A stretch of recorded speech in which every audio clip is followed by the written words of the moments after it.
rematch of last season's Commissioner's Cup Finals is back to the biggest stage with only one team set to emerge as a champion. The TNT Tropang 5G and Barangay Ginebra have pushed each other to the limit, and now with the series tied 3 apiece, it all boils down to them and the title. For TNT, it's a chance to complete an incredible run from the 8th seed to now on the brink of a championship. And for Ginebra, it's about ending their 7-conference title drought in front of their passionate fans.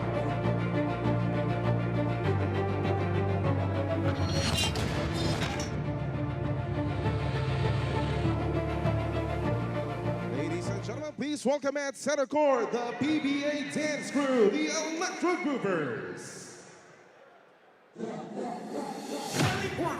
Coming straight up on the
let's get it on.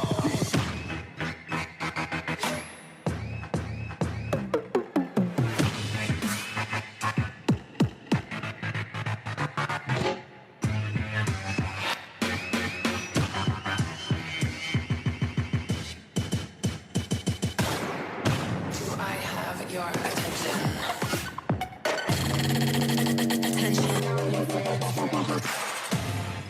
In me a talk, looking on no blackberry, that the boom boom boom, waking up the blackberry top. In me a talk, looking on no blackberry, in me a talk, waking up the blackberry top. Gunshot, hostel med like blood clot in it. Try the running bolt, peritas select. Boy must see things say a joke, he did a make. Brains pass Mars, I reach a one planet. Hey boy, you no soldier, dog, I want. In me a talk, looking on no blackberry, in me a talk, looking on no blackberry. In me a talk, looking on no blackberry, that the boom boom boom, waking up the blackberry top. Oh my God.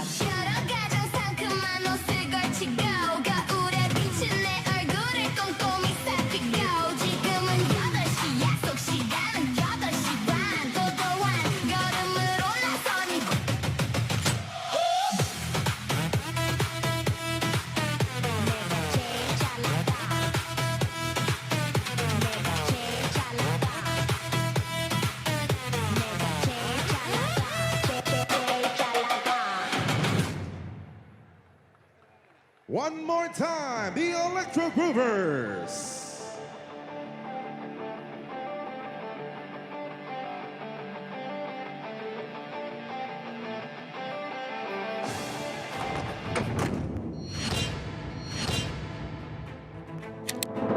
Goes for that three! Unbelievable! The magic of Justin Brownlee fires on the baseline. Wala, and that's it. They didn't give up the foul. And TNT from Marquina is the champion of the Commissioner's Cup. Runners-up Barangay Ginebra San Miguel, your champions of the Season 49 Commissioner's Cup, TNT Tropang.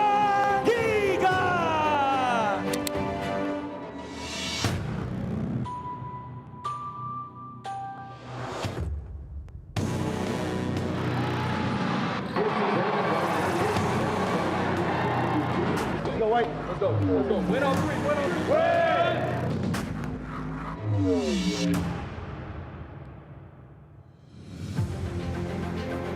Go for the three. And that goes for our boy. Ties it up. Wow. Here's Here's the drive. Brownlee on the attack. Brownlee. Justin Brownlee being Justin Brownlee. It's game number 1 which goes to Ginebra. 1-0 first blood sa ating serye.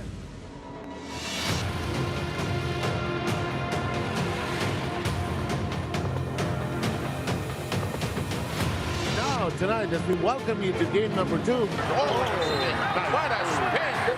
And a basket maker, Sabang foul. From Pastor Kelly. By Calvin of Sana. Motivated kami na manalo this game para matay namin yung series.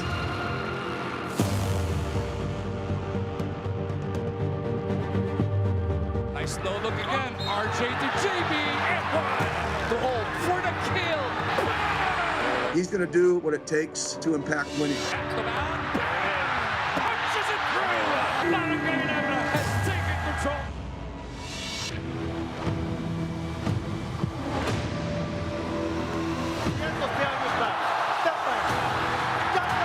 So I said, let's just keep our composure, stick to our game plan. Chris McCullough finding that thing wide open. So they go to Herring on the other side. Oh, that's a big one. Area natin, 2-all na. Goes down to a best of 3.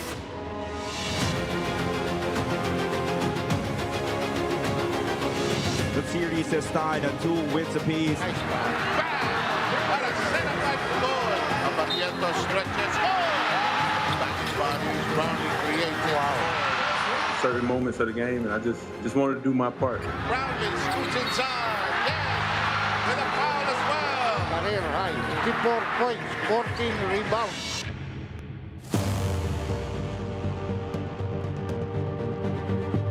Last season, nung magkita sila in the best of 7. Maybe off the Hesi. Heading with some daylight. Bounces to McCullough for the layup. My motivation and the team's motivation, I think it was bigger than basketball. You know, for me, it's the 2 kids that lost their life that never get the opportunity to do this. You know, so that was my motivation. But you know, the job's still not finished. McCullough for 4. Yeah! Are you serious? McCullough with 51. TNT will live to fight another game.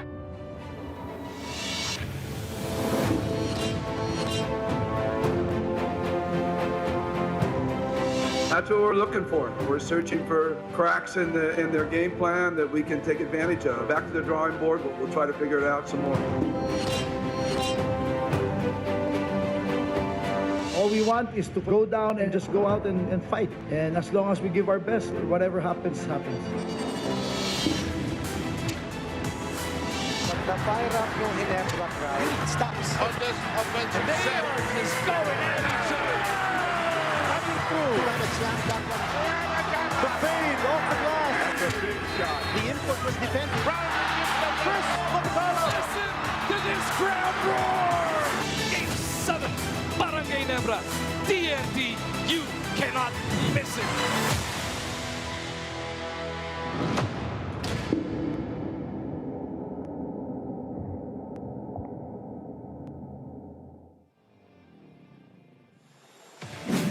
Magandang gabi, PBA fans in the Philippines and across the globe. Just like last season, we are down to Game 7 of the PBA Commissioner's Cup Finals in this glistening golden season. One team is out to defend its throne, the other is out to end its title drought. Who will be able to rise to golden supremacy? It's time to introduce the cast of our 50th season's Commissioner's Cup Finals. Last winning a title in Game 7 of the 47th season Commissioner's Cup, they are laser focused in ending their title drought. Here are your Barangay Ginebra Subigan!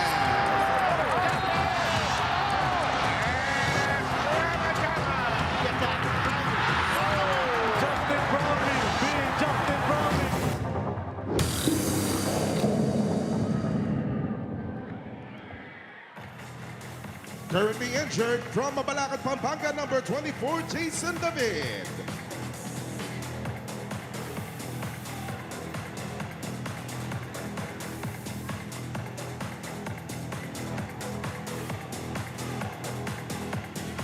A rookie making his PBA Finals debut from Muntinlupa, number 22, John Abyss.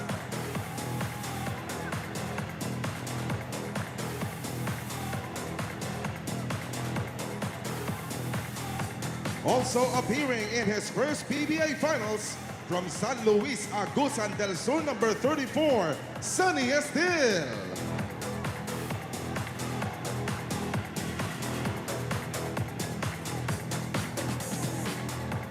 One of the newest members of Ginebra, this third-year PBA player is looking for his first title. From Mangatarem, Pangasinan, number 33, Kmar Carino.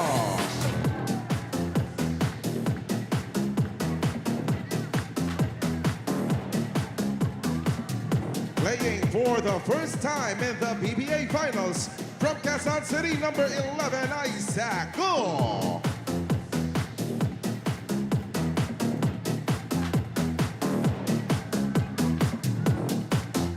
Seeing action in his 10th PBA Finals is the barangay favorite from Marikina, number 23, Raymond Aguilar.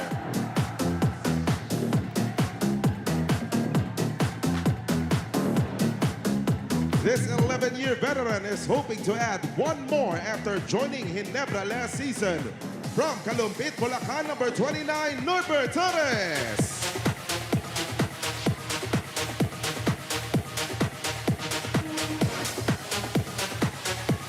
A 12-year veteran and a two-time PBA champion appearing in his 7th PBA Finals.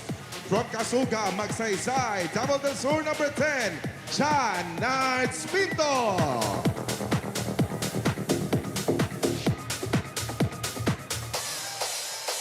Playing in his 2nd PBA Finals, he has also represented the country in the 3x3 circuit. From Manila, number 18, Ralph Coon. I like that.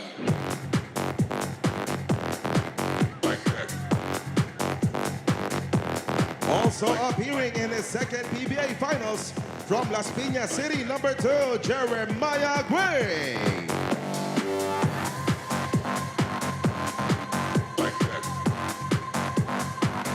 This 4-time All-Star is on the hunt for his 2nd PBA title.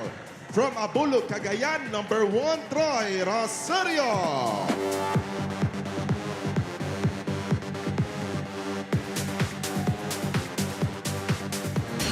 Appearing in his 3rd PBA Finals, hoping to nail his first PBA crown tonight. From Angeles City, Pampanga, number 14, Stephen Ho.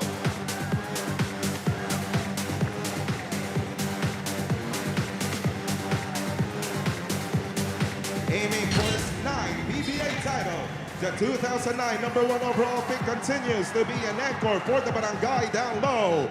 From Sasmuan, Pampanga, drop it, likes it hot for number 25, Chapin Aguilar.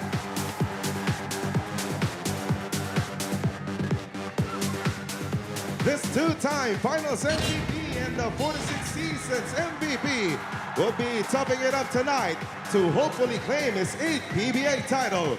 From Digos City, Davao del Sur, number 9, Statty Scotty Thompson.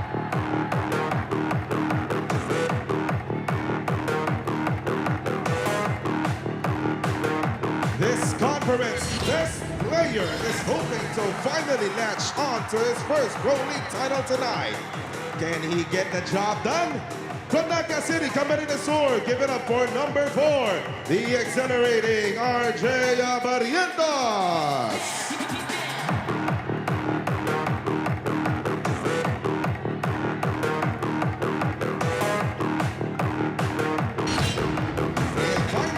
This 4-time PBA best import has been scorching in the finals, notching a new career high of 54 points in game number 5. Can he seize his 7th PBA title tonight? Make some noise for number 32, Justin Noipe Bruley.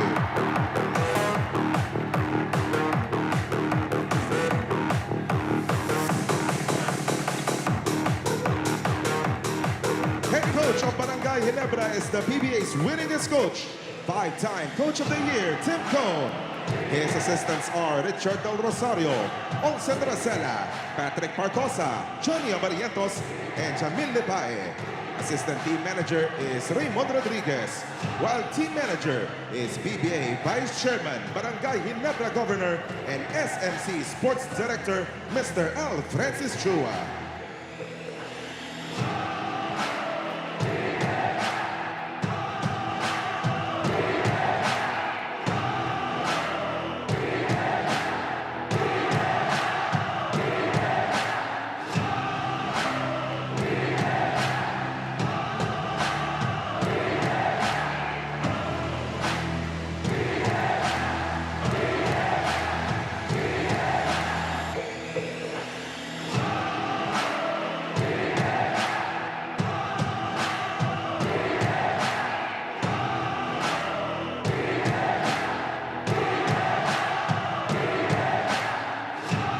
Once again, your Barangay Ginebra, San Miguel.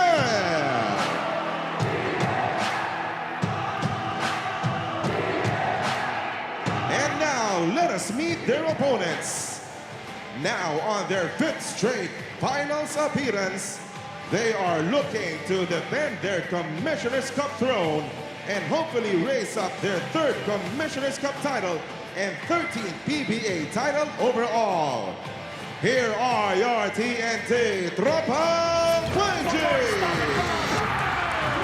Let's go to the side, heading.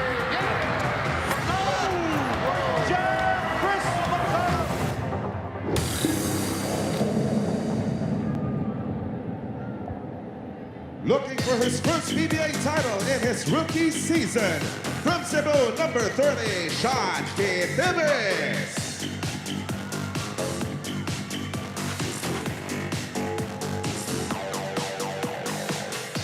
He is also aiming to win his first PBA title from Cainta Rizal, number 14, Mike Nieto.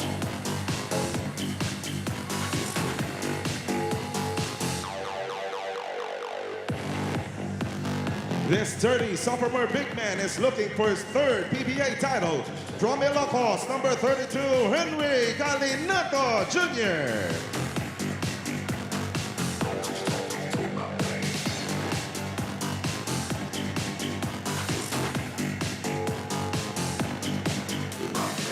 Also looking for his 3rd PBA title is the 2020 Defensive Player of the Year from Bacolod, number 18, Justin Chua.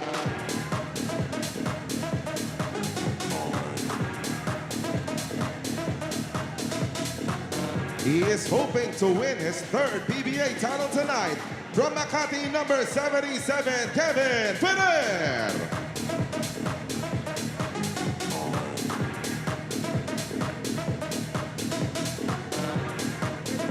On his 2nd stint with the franchise, this 11-year veteran is also a 2-time champion. From Cebu, number 0, Simon Enciso.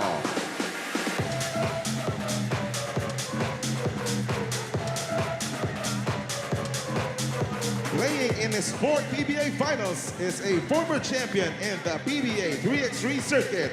From Bacoor City, Cavite, number 35, Kim Orin.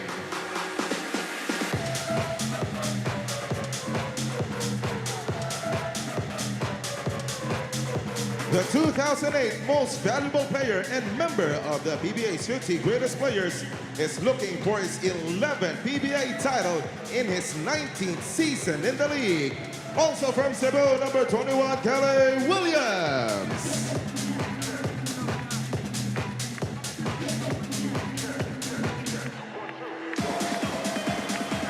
This 11-year vet aims to claim his 5th PBA title today. From Cagayan de Oro City, number 12, Glenn Cobuntin.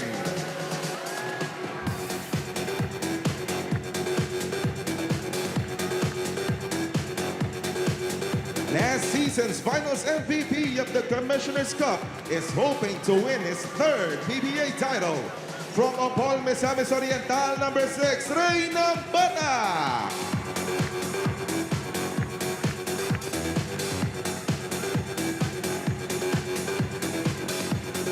A 5-time PBA Best Player conference. This 18-year veteran is hoping to lead TNT to victory for his 11th PBA title. From Guagua, Pampanga, number 17, the Blur, Jason Castro.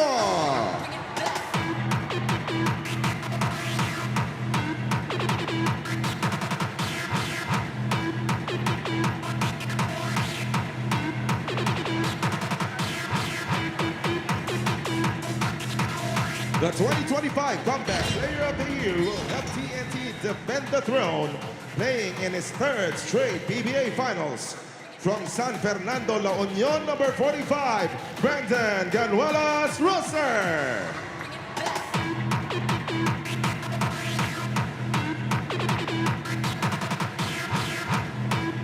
Also in his third PBA Finals, he has posted splendid numbers in this final series.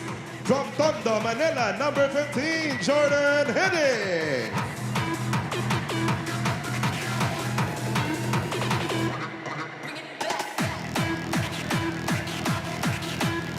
This 10-year veteran aims to aid the Tropang 5G in defending the ground. Also aiming for his 5th PBA title in the process. From Talisay City, Cebu, number 16, R.R. Pugoy.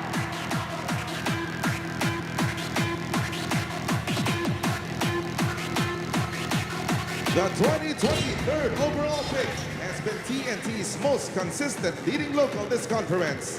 Can he help them defend their ground? From Dumaguete City, number 8, Calvin Otana.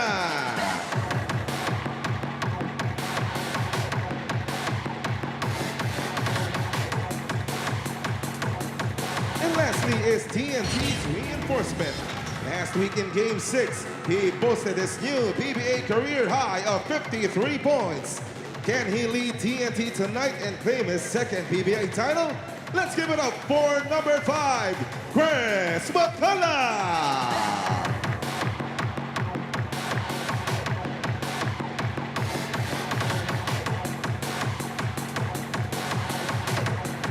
Aiming for his 12th PBA title is 7-time PBA Coach of the Year, Chot Reyes. His assistants are Josh Reyes, Sandy Arespacochaga, Bong Ravena, Yuri Escueta, Ranidel De Ocampo, and Ryan Reyes. Team manager is Jojo Lastimosa. Alternate team governor is Jude Torquato, and team governor is PBA Board Chairman, Mr. Ricky Vargas.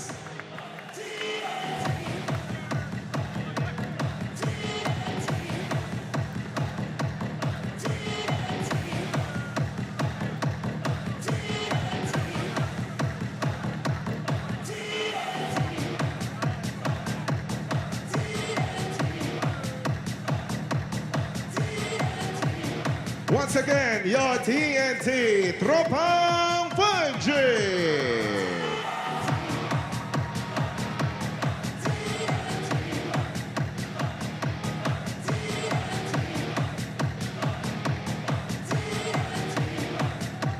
Ladies and gentlemen, for those who are able, please rise for the entrance of the colors and the singing of the Philippine National Anthem, to be led by Commander Lady Chatterley Alvaro Sumbeli.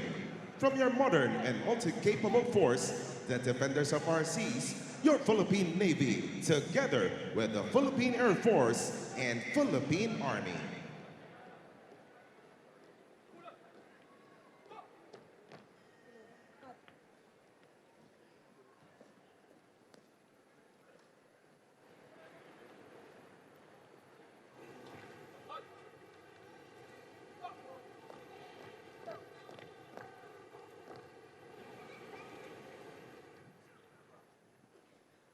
Bayang magiliw, perlas ng silanganan, alab ng puso, sa dibdib mo'y buhay. Lupang hinirang, duyan ka ng magiting, sa manlulupig, di ka pa sisiil. Sa dagat at bundok, sa simoy at sa langit mong bughaw, may dilag ang tula at awit sa paglayang minamahal. Ang kislap ng watawat mo'y tagumpay na nagniningning, ang bituin at araw na kailan pa may di magdidilim, lupa ng araw na luwan, hatid pagsinta, buhay ay langit sa piling mo. Aming ligaya na pag may mang-aapi, ang mamatay ng dahil sa'yo.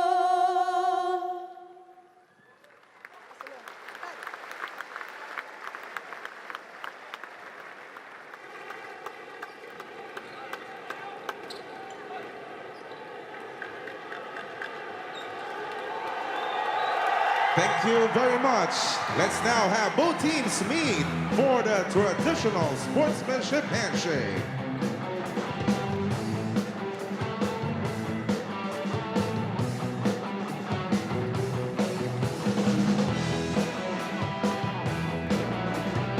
One last game to determine who will claim golden supremacy.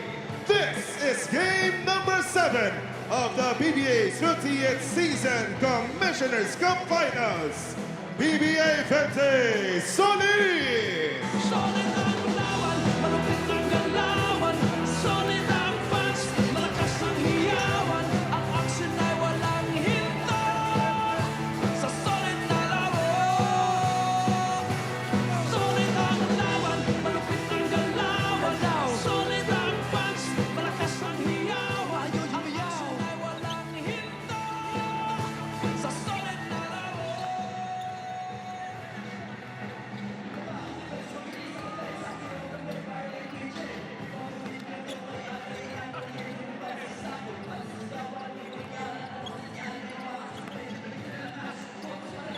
Check, check. 1, 2, 3, 4, 5. 4, 3, 2, 1. Okay ako? Check, check. 1, 2, 3. 1, 2, 3, 4, 5. 1, 2, 3. 1, 2, 3. 1, 2, 3, 4, 5. 1, 2, 3. 1, 2, 3.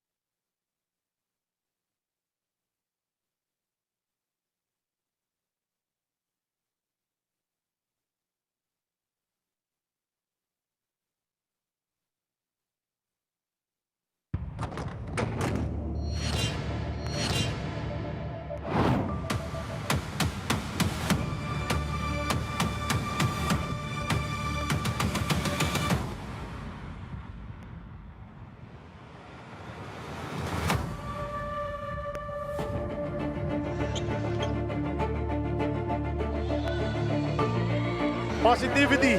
In a couple of hours or so, there will be confetti ejected into the atmosphere here at the Mall of Asia Arena.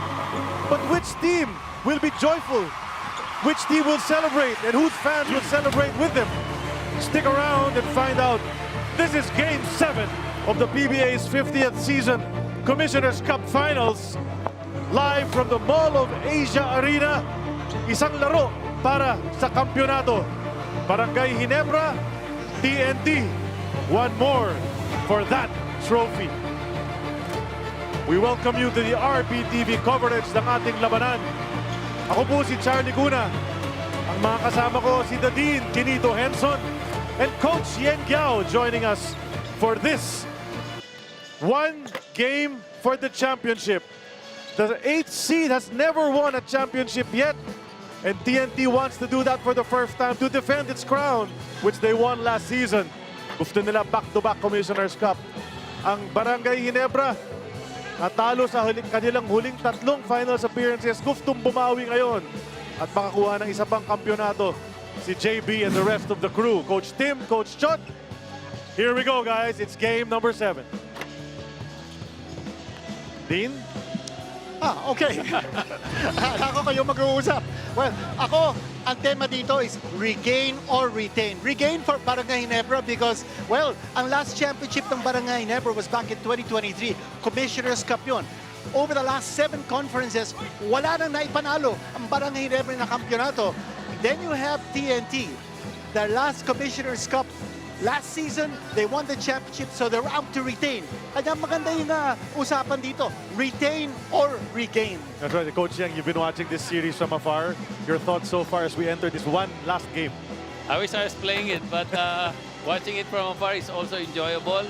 And Game 7 in all of sports, again, nothing more than a Game 7. So we're expecting a lot of fireworks here. Also, no, two of the best and two of the best import matchups in probably PBA history. Ang ganda ng matchup ng dalawang to. Talagang wala kang itulak kabigin sa nilalaro nila. Both of them scoring about 50 points the last game. And two of the best coaches right here. That's right. And here are the numbers. Before you get to Game 7, you have to go through Game 6. And ito nangyari dyan, Coach Yang. Yes, ito yung TNT, yung Game 6 nila. Ang ganda ng ano, no? Ang ganda ng numbers ng three-point shooting, 43%. That's really fantastic, no? From the three-point area. Assist, okay?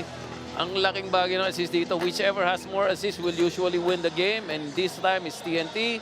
And then perimeter points, that's because of the three-point field goals na mataas. Points in the paint, dito naman bumawi ang Ginebra. That's right. What a game that was. It was a shootout towards the end. No? Medyo low scoring yan noong first half. Tapos gumana yung scoring dahil nga sa mga imports. And this is the guy who top scored para sa TNT. And what a game he had. A monster game din. Nating ginawa ni McCullough. But you remember back in game number 6, TNT held Ginebra to only 90 points. That's the lowest any team has scored sa finals natin. Pero i-review natin kung anong ginawa ni McCullough. 53 points. That's a PBA career high para sa kanya. And he went 20 out of 36 from the field. He was 5 out of 9 from three-point percentage. And then also, he hit that big critical four-pointer down the stretch. But you know, the good thing about McCullough, ang ganda nga ng pinakita niya sa opensa, but he had ample support from the locals. 19 points from Heading, 13 points from Pagoy, 3 players in double figures for TNT in that game. While ang Ginebra, iisa lang. You mentioned Jordan Heading, Coach Yang. Si Jordan Heading naman pag-usapan natin, it looks like when he plays well, malaking chance na talagang mananalo ang kanyang koponan. Tama ka doon, ano? Ang gandang barometer nitong si Jordan Heading when he's scoring, he's averaging 20.7 points in wins but only 9.7 in losses. So, kita-kita mo na if Jordan Heading is playing well, especially having his offensive game, free throws siya, perfect, no? 9 assists and then 19 points. Field goal percentage niya is above 50%. So, usually when Jordan Heading is playing this way, they will win games. Right, he's driving and dishing. Yung mga assist numbers niya, maganda rin ang kanyang pinakikita. Obviously, Coach Shot wants the local crew to step up. It can't be all McCullough. Heading is one, but another one is RR Pogoy. Kung pipili tayo ng X-Factor ng TNT, ito pipiliin natin. Si RR Pogoy, not only getting the job done offensively, but he's now the primary defender ni Justin Brownlee. Maliit siya, ang kalaban niya, mas malaki sa kanya. But he is a top defender. Yung nga lang, it's not just the defense, but look at what he's been doing so far. You know, 13 points in game number 6. That's in support of McCullough na nakakuha ng 53. But yung finals average siya, 16.8 points, 44% from the field, 1.7 assists a game, and you know, so many other intangibles that RR Pogoy is able to deliver for TNT. At syempre meron tayong karagdagang information tungkol sa TNT mula sa ating courtside reporter ngayon, si Eileen Shi. Come on in, Eileen. Charlie Dean and Coach Yang, magandang gabi sa inyo. Ang paulit-ulit na tanong ng mga PBA fans going into Game 7 is who will be available for TNT? At ang sagot ni PT Dexter Aceron, kung siya lang daw magdedesisyon, all 3 questionable players, Calvin Oftana, Brandon Ganuelas-Rosser, and Jason Castro are still not healthy to play. Pero dahil Game 7 na ito, he will be making an exception. Jason Castro still has some swelling on both sides of his ankle and will be a game-time decision. Pati na rin si Brandon Ganuelas-Rosser, who had 90% of the swelling on his ankle go down but is still reporting pain level of 6 out of 10. Both players did not train leading up to today, but Calvin Oftana, on the other hand, is a different case. He still has difficulty with explosiveness and lateral movement given his grade 1 calf strain, but he was present in training yesterday. As he says, Game 7 na ito, hindi ako pwedeng hindi maglaro. So he will be suiting up in the hopes of defending their title. Back to you. Thanks a lot for those reports, Eileen, sa mga players available or not para dito sa TNT. So we've talked about the Tropang 5G. Let's talk about the Ginebra San Miguel Barangay Gin Kings. At siyempre, it all starts with this guy, Justin Brownlee, Coach. Ito, grabe itong import na to, no? More than 50 points for the last 2 games. Last game niya, 52 points. Grabe, the GOAT ito. No? Ang hirap mag-match up dito kay Justin Brownlee. And it's not just the points that he's scoring, it's the efficiency by which he scores. 23 out of 33 field goal. That's a fantastic field goal percentage. 52 points the last game. Before this, he set his personal record, 54 points. So we're expecting another probably 40 plus or 50 points tonight from Justin Brownlee. At kaya naman siya ang tinanghal na best import ng ating conference. Kaso may kakampi naman siya na best player of the conference naman ang naging award noong game number 4. Dean, RJ Abarientos has been stellar throughout this conference, but his game has dipped a little bit in the past 2 games. Well, in game number 6, conference low, 6 points. Ang ginawa ni RJ Abarientos, yung focus at depensa ng TNT is not so much on Brownlee, but it's more on Abarientos, making him a passer, and a difficult passer at that, instead of being a scorer. Kanya nakikita natin, in the course of this finals, TNT has really clamped down defensively on RJ Abarientos. Ang bumapatay sa kanya, Brandon Garuelas-Roser, Kelly Williams, yung mga malalaki. And it forces Abarientos to change and adjust his game to make him a passer instead of a scorer. Malaking bagay yun because, you know, Abarientos happens to be the league's #1 local scorer, #1 in 3-point mix, #1 in free throw percentage. Anong may dadagdag mo dyan, Eileen? Gentlemen, iisa lang ang naging mukhang bibig ni Coach Richard Del Rosario pagkatapos ng Game 6. It is evident that our local production was lacking. Dagdag niya, 3 sunod-sunod na laro ng mahigpit ang depensa ng TNT sa kanilang mga locals, leaving Justin as the lone player in double digits. But as Coach Chard says, he is not discounting the fact that despite TNT's excellent defense, marami rin silang missed opportunities, open looks that when made could have changed the complexion of the game. Kaya naman going into today, ang sigaw ni Coach Chard, we need to stay true to our identity of moving the ball and the man. Everyone needs to collectively contribute. At dahil Game 7 na, they can only provide so much guidance. It is up to the players how they want to end this series. Balik sa inyo. Maraming salamat once again, Eileen. And habang nandito pa tayo at hindi pa nag-uumpisa, pasukin na natin ang ating Dean's List. First for TNT. Well, for TNT, unang-una, they need to keep RJ Abarientos in check. Maybe a big defender against him, as what they've done in the previous games. Congest the lane, Barangay Ginebra is averaging 45.7 paint points a game. That has to go down if TNT's defense is to click. And finally, they need to preserve their possessions. Ang Barangay Ginebra in 3 wins in this series, they're averaging 19.7 turnover points, which means they create turnovers and they're able to capitalize. Para sa Ginebra naman, ang pag-usapan natin. Dapat walang predictable offense because matindi ang depensa ng TNT. Shut down the perimeter. You know that TNT is a top perimeter shooting team and they need to attack Sinac's defense, put him in early foul trouble, make him a non-entity in this game. Alright, so those are the points, keys to winning sa laban na ito. Babato natin kay Jay De La Cruz. He's our venue announcer here at the Mall of Asia Arena. He's going to call out the starting lineup for game number 7. Our game for this evening features game number 7 of the final series between Barangay Ginebra San Miguel and the TNT Tropang 5G. Let us now meet the starters. First, for Barangay Ginebra San Miguel. Point guard from Naga City, number 4, RJ Abarientos. Shooting guard from Dico City, Davao del Sur, number 9, Scotty Thompson.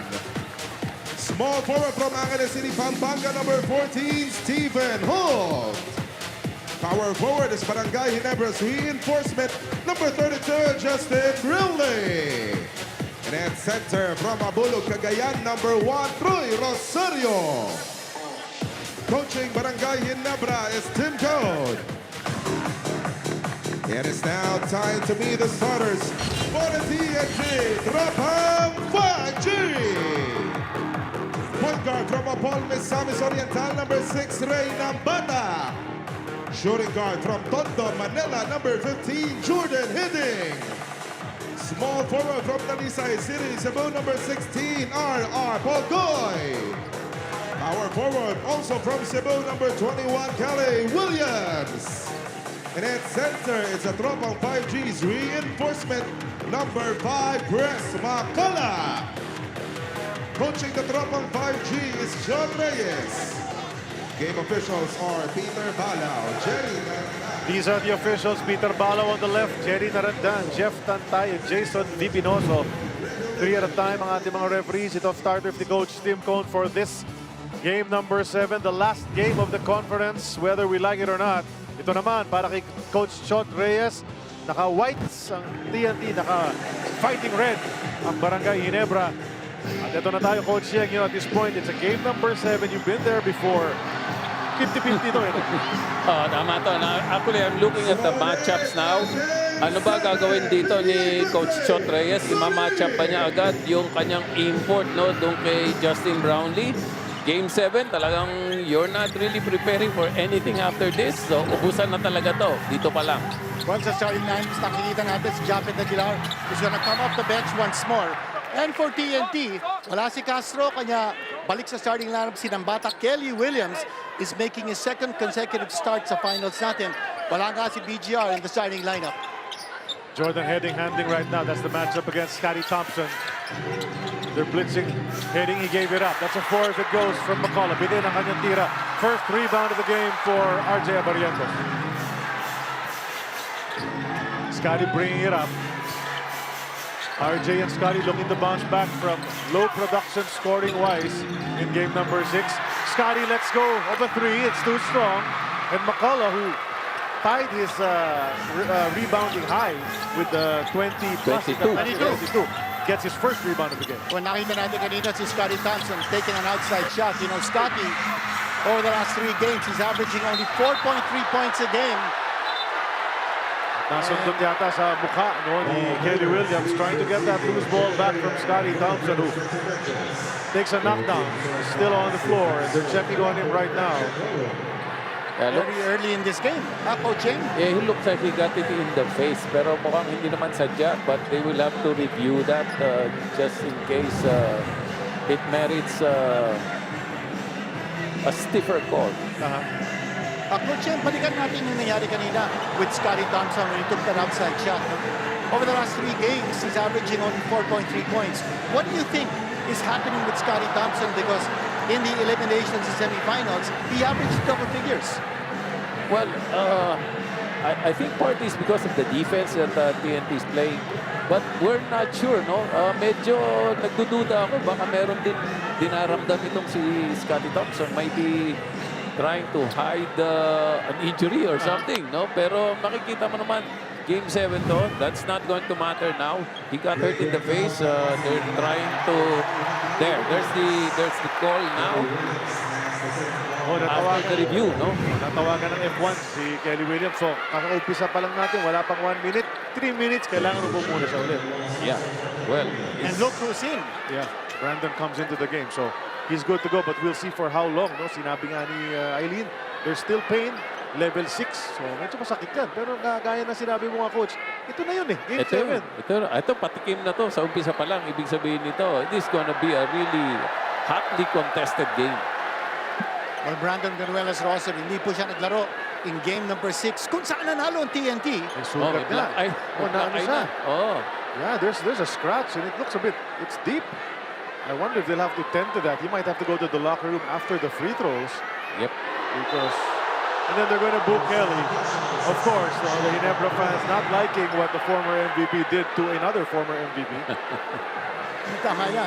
Si Scotty Thompson, the only player in the PBA who has won an MVP award over the last 10 years not named Junmar Fajardo. During the Junmar era. That's what you mean. Nakasingit siya sa Junmar era. Yes. Ano ba yan, no? Ito, wala pang 1 minute, ha? It's only... 54 seconds 54 seconds, may ganito na tayo. So, and Scott is going to have to play through this for the rest of the game. And it is bleeding, kaya kailangan plaster muna para mapigilan yung dugo. And Scotty does want to take the free throws. He was ready, but they had to stop the bleeding first. So he comes back out on the floor to the cheers, of course, ng kanyang mga fans. It's another toughness test. You know? You have to come out of this stronger. Pagka pinanghinaan ka ng loob dito, then mahahalata ng sarili mong teammates yan, and you can bring their spirits up if they see that you're fighting through the pain. And he does just that, knock in that first free throw. And you can see he's smarting. Nung hawak-hawak niya, may nararamdaman siya sa kanyang mukha. Ang mahirap dyan pagka yung vision mo medyo na blurred. It's gonna take a little time for you to recover. At si Scotty has gone through a lot in the playoffs. You remember that game, Charlie, Coach Yang? Yung napukulan siya? Yes. Game namin yun. Sorry to remind you. Pero tumama siya dun sa heel ni, ni Jonah. Yes, yes. Correct. Ang bilis sa yung bukol niya, bigla lumabas agad eh. Pero nanalo sila nun, yung mahirap eh. Didn't stop him in that game. Yes. So this probably won't as well as we see JB against Pogoy, throws it out to RJ. That's another miss. And then they get the rebound. TNT heading the other way. 2-0 pa lang ating score. Baka nagtataka kayo, nagkalal tayo dahil si Scotty natamaan sa may mata. But right now, back to the action as Heading gets the pass. He'll drive the lane, off the glass, get it to go. Top shot. Jordan Heading again. If he's playing well, TNT usually wins. Kanan ang ginamit ito. He's a lefty, so he went to his offhand. At ang TNT, binabago nila yung point of attack nila. You know that they're a top perimeter shooting team. Pero si Heading, attacking the basket. Si Holt, passing it out to RJ, 4 to shoot. Kailangan dumiskarte si RJ rito. Bitaw kay Troy. 3 on the way. Too sharp. Trying to get the offensive rebound, but Pogoy takes it away. Yung magkaibigan facing each other and a nice pass. And that's how you trail on a fast break play. Jordan Heading. Still Jordan Heading, still with his offhand. And 2 straight baskets by Jordan Heading inside the shaded area. The arena is packed. And you can feel it, you can hear it. RJ will try again. Ayaw pa rin para sa kanila. Barangay Ginebra. Shots beyond the arc that they've missed so far. Exactly. Tinetesting ng Barangay Ginebra whether they've got the range from the outside. But that's not going to last very long. This is a team that likes to score in the painted area. Ang Batak misses a 4 of his own. Now it's Holt who had a great shooting night in game number 3. Hasn't approximated it since then. Here's Scotty Thompson. Scotty getting into the paint. Passes it out to Holt. Not looking to shoot. And Jordan Heading's going to get it in the passing lane and go straight for another basket.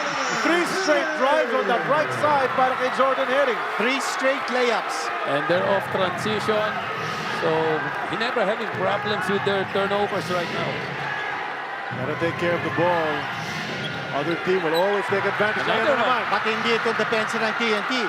They got a steal off that front defense. The quick release from RR is off target. And you see Brownlee telling his guys to settle down. And Barangay Ginebra needs to move that ball around because matindi itong depensa ng TNT. They're playing straight up defense, one-on-one defense. There's that Hindi sila matchup. nagdo-double. Pogoy trying to stop JB, and he does on that play at least. McCullough gets the board. He's going to take it across. No double team by TNT's defense. They're standing their ground, and they're making it difficult for Barangay Ginebra to move that ball around. Rain ang Batak. His shooting has been iffy at best. McCullough will take a 3, top of the key. Miss everything almost. Way off target ang kanyang tira. Balik tayo sa panik ng Ginebra. Trailing by 4. Brownlee in the paint. He finds Scotty Thompson. He finally gets one to go. That's a 3 from Scotty. Yan ang assists na hinahanap natin from Barangay Ginebra. They need to keep that ball moving, find the open man to crack down that defense at TNT. And now a 14-footer para kay Chris McCullough, and he puts that one in. And you love the way Scotty fights back after getting that scratch on his eye. He makes 2 free throws and then now gets a 3-pointer. 5 points for him. Well, yung open shot ni Scotty na yun was created really by the gravity that Brownlee creates. Now he's attracting the double team. He's forcing the defense to sag off him, and there's somebody open, and he's finding them. That's right, and that 3-pointer by Scotty brought to us by Arena Plus Sportsbook. That's the first of the game. Jordan Heading. He's got 6 points. Pupunta kay McCullough. Import contra import. Cross-court pass. Pogoy will take again. In and out on that 3-point attempt. Scotty Thompson very active once more on the rebounding end. RJ, and that's going to be a foul on Brandon Ganuelas-Rosser. And RJ felt that one. Seems a bit shaken up. The referees and the coaching staff, the fans rather, the coaching staff of Ginebra, not liking the foul so far. Well, they want to review. Ito, makita natin yung wayward hand ni BGR tumama sa mukha. It was a reach-in but across the body. Yeah. So it's a bit of a cross-check ginawa sa kanya. The refs will have to determine kung he was after the ball or no intention really for him to get to the ball. He gets stopped as well. We'll turn it over now to Eileen.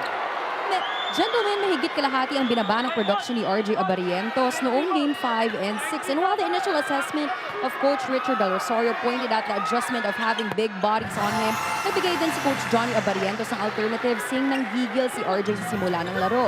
He wants to take charge from the get-go, but as a result, multiple players decided to help on him, leaving Justin open. Kaya naman paalala ni Coach Johnny, today he needs to find balance, especially since their goal is to preserve Justin Brownlee for the endgame. Balik sa inyo. Salamat, Eileen. Mintis ang tira ni Jordan Henry. Good defense from Barangay Ginebra sa play na yon. A chance for Ginebra to grab the lead. At Charlie, si Kelly Williams bumalik sa laro after that 3-minute sit-out because of the flagrant foul penalty one. So balik sa bangko si Brandon Ganuelas-Rosser, who's not 100%. And you know you're going to hear boos every time Kelly Williams holds that ball from here till the end of the ball game. Pass inside to Kelly. He lost it. Trying to fight for it. Nawala na sa kanya na tuluyan. Nakuha na ng Barangay Ginebra. They're double teaming McCullough at the post, so that's one thing that Coach Short needs to make adjustments for. Halfway through the first period, a miss from 3 once again. And Nambatak picks up that loose ball. McCullough wants it up front. He's got red shirts all over him. He goes to heading. He'll step into a 4. Let's go! That's a 4. That's a 4. Kita-kita yun. What a breakout game here for Heading very early in this game. He's got 10 of the 12 points. Yes. Points now, all in the first quarter, including that 4-pointer. We were just talking about Jordan Heading at the start. If he's playing well, that's a really good sign for TNT. Nakawala si Scotty sa loob. It's Scotty who's scoring well. He's got 7 of the points of Barangay Ginebra. So Scotty on the mark right now, and Jordan Heading sa kabilang panig. May timeout tayo. 12-9 is our score. This is brought to us by Soler Online. Play the game your way on Soler Online Sportsbook.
Practically a full house here at the Mall of Asia Arena. And when there's a Game 7, everybody wants to be in on the action. Ito yung mga gobernador, mga opisyalis ng ibang mga koponan. They're here Even if their teams are not competing, they want to see what's going to happen in this big ball game. There's Dole Secretary Francis Tolentino. Andyan si Mayor Francis Zamora ng San Juan. Jordan heading to the corner. Oftana's first attempt. Doesn't get that three-pointer. So Oftana and Bogoy have missed in the early goings. It's Jordan Heading who's hitting everything. But that was still great ball movement and Oftana getting an open shot at the corner. Abarientos will try again, and this time he uses that window. Get it off the glass. 4 points for Abarientos and 7 for Thompson. Wala pa napapalitan na starters ng Barangay Ginebra. Coach Tim Con again going to a very short rotation. While ang TNT already has 2 reserves come off the bench to play. Jordan Heading finally misses, but they get it back on that tap. Now it's with McCullough. 10 seconds on the shot clock. Heading, discarded. McCullough wants it. And it's tipped away. Good hands from Troy Rosario. Ginebra gets the turnover. Brownlee now in the paint. He goes glass. That's too strong. Fighting for the rebound. Nakuha ni Oftana. Heading back the other way. Brownlee, wala pang score dito, ha? Yeah, unusual. You will usually make a shot like that. McCullough thinking 3, decides not to take it. The baseline jumper, si R.R. Bogoy, masyado matulis. 12-11 is the score. 4 minutes remaining in the first period. Troy Rosario handing it off to Abarientos, releasing a 3. It rolls off. Oftana the board once again. Back and forth, exchanging misses in the past few sequences. Heading will take a 3 this time. That's wide left. Rebound taken by Scotty, and he wisely throws it off R.R. Pogoy para siguradong kanila na ang bola. Well, tama yung observation ni Dedin. Wala pang substitution itong Barangay Ginebra. And Japet's coming in. And this is the first time they'll sub. At ang sinab niya si Stephen Holt, ha? Oh, si Stephen Holt. So, hindi si Troy Rosario. I think Troy Rosario is there for defensive purposes also and getting Japet some help sa rebounding. And they're going to be a bigger lineup now. No? Mas malaki sila. Oh, their front line's pretty big right now with Japet, Troy, and Justin Brownlee. But again, ito yung sinasabi natin. Yes. Big against RJ Abarientos. Si Kelly Williams yung bumapantay kay RJ. Japet inside. He can't hit that hook shot. And TNT is doing a good job of getting those defensive rebounds para one and done na agad ang Ginebra. That drives si Kelly. Losing it on the way to the delight of the Ginebra crowd. Brownlee almost lost the dribble. Might have double dribbled there, but play continues. Na kay Abarientos. Pupunta kay Troy. May layup. Pasok para kay Troy Rosario. You know, that combination in the 2-man game, pick and roll, Abarientos and Troy Rosario, that is working like magic for Barangay Ginebra. Ang galing mag-roll ni Troy Rosario. And napagaling pumasa. Ni RJ. Nahanap niya talaga yun. And the lead is now with Barangay Ginebra just by 1. Oh, bakbakan. And McCullough and Aguilar. Niyakap na lang ni McCullough to prevent any untoward movement, unnecessary roughness. Japet wasn't gonna have any of that. Kaya sabi ni McCullough, cool down ka lang. Tama na. Cool lang. We're all trying to just win a game here. Timeout brought to us by Soler Online. Play the game your way on Soler Online Sportsbook.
Nagbabalik ang coverage ng Game 7 of the PBA Commissioner's Cup Finals here on RPTV and One Sports YouTube, rather. And you see Coach Tim Cone talking to his guys. Intense sa mga huddle for sure because there's no tomorrow after this ball game, Coach Yen. After this, they're gonna be taking a long break, so expend all your energy, all the gas in the tank. Ayaw mo ubusin lahat yan. Kaya nga yung dalawang players, na binanggit ni Aileen kanina na baka hindi pa sure makalaro. Naglaro na nga si Brandon Carvelas-Rosa, si Calvin Oftana, pinasok na rin. So they're testing if they can make it. Hinihintay natin si Jason Castro na hindi pa nakakalaro. CFO ng Media Quest, si Chris Lizo on your screens. Ricky Vargas, the chairman of the board of governors ng PBA. Andyan din, siyempre, nanonood. And very interested to see how this game transpires. Chris McCullough, JB, what a shootout they had in game number 6. One for the books. Coach Norman Black, who was covering that game, said it's a throwback to the late 80s or in early 90s, yung mga imports na sumi-50 every ball game. Oo nga, no, namimiss natin yun. Pero iba kasi ito, ibang klase ito. Itong dalawa ito ngayon. Nambatak will step back. That's a miss, and JB secures the leather. Ginebra looking to extend the 1-point lead. 2 minutes and 18 to go in the first. At you notice, hindi nagpapadali ang Barangay Ginebra. They're playing a short rotation. So they want to make sure that the pace is under their control. Na slow down. JB at the baseline. There's a double team. Scotty Thompson, the quick extra pass to Troy. He puts it in! Well, that's the double team on Justin Brownlee, creating that dominoes effect and getting an open shot. Diyan din yung tres ni Scotty Thompson kanina on that left side of their court. So it's working from that spot as Glenn Copuntin hands it off to Pogoy. Lead is 4. Pogoy to McCullough. McCullough on the move, bouncing it to Glenn. Glenn strong. Challenge from Troy. Nambatak kept it alive. And on this pass out, he was fouled. And he looks hurt. Mukhang siya naman ang natamaan sa mukha. Sa mukha naman. But he was passing the ball, so that's not gonna be a... Ano ba ito? Telenovela? Puro sampala. Nasampal kanina si Scotty. Ayun si... nabawian naman si Ray. Napansin natin yung depensa ng Barangay Ginebra congesting that lane. 5 na Ginebra players were underneath the basket to stop Nambatak from being able to score sa loob. That is usually the Ginebra philosophy. Just clog the lane, take a risk on that outside shot, but you still need to close it out. McCullough, yes, found the lane wide open and slammed it home to break a 9-0 run para sa Barangay Ginebra. And finally, TNT gets to move on from 12 points. Nakawala doon si McCullough because on the switch, it was Scotty Thompson who was defending him. At sabi ni Scotty, dapat may tumulong. Papasok ko si McCullough, dapat may tumulong. Troy goes to JB. Still Pogoy on him. Pogoy must be having nightmares trying to guard Justin Brownlee, as he's been doing that to Pogoy throughout this series. See, that time there was no double team. That's why Brownlee will take that shot in the paint. So scoreless no more. Si Justin Brownlee, that's his first 2 points sa ball game. Ito si McCullough, tight guarding from the smaller man. He'll take the outside shot. That's a miss. Pogoy, offensive rebound. And the floater goes para kay RR. Big basket for RR Pogoy. That's his first, but coming off an offensive rebound. They tried to go eye in the sky to Japet, but na-telegraph yun. Nakita ni McCullough. Now it's Calvin Oftana who slams into the defender. Offensive foul on Calvin Oftana. Transition defense ng Barangay Ginebra standing its ground, creating that situation para makakuha sila ng offensive foul. Calvin hindi nakapreno eh. So with just 21 seconds left, that puts TNT in foul trouble. This is rest time for Justin Brownlee when there's a few seconds left on that clock. So na-extend nila yung break niya in the quarter break. 2 points pa lang para kay JB. Very low scoring ball game. Very defense-oriented. Pati yung pace ng laro, medyo bumagal na eh. Talagang Game 7, medyo pagod na itong mga to lahat. They started out back and forth and suddenly slow down yung pace, Coach Cheng. As we see, Ginebra trying to add on to this lead before the quarter ends. Scotty Thompson twirls. Goes to Japet, the mid-range. Off the glass, no go. 2 seconds and McCullough has time to put it up. Oh, wide left on that attempt from half court. Digita ng labanan as expected. Scotty Thompson doing his thing. Jordan Herring as well on the other side. Jordan's got 10. He's in double digits already with a 4-pointer included in that. Si Scotty naman, after getting a hit on the face, scoring points in a row. And after the first 12 minutes of our game, the last game of the conference, our score is 18-16 in favor of Ginebra.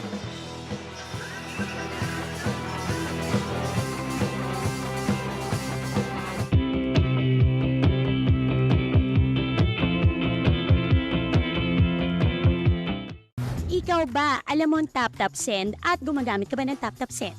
Yes, tap-tap send ang ginagamit ko kapag nagpapadala ka sa Pilipinas. Kakapadala ko lang last.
Josh, 10 of the 16 points of TNT in the first quarter came from Jordan Herring. Where is he getting his points from, and how are you looking to sustain this momentum or try to change up your offense to involve more players in the second quarter?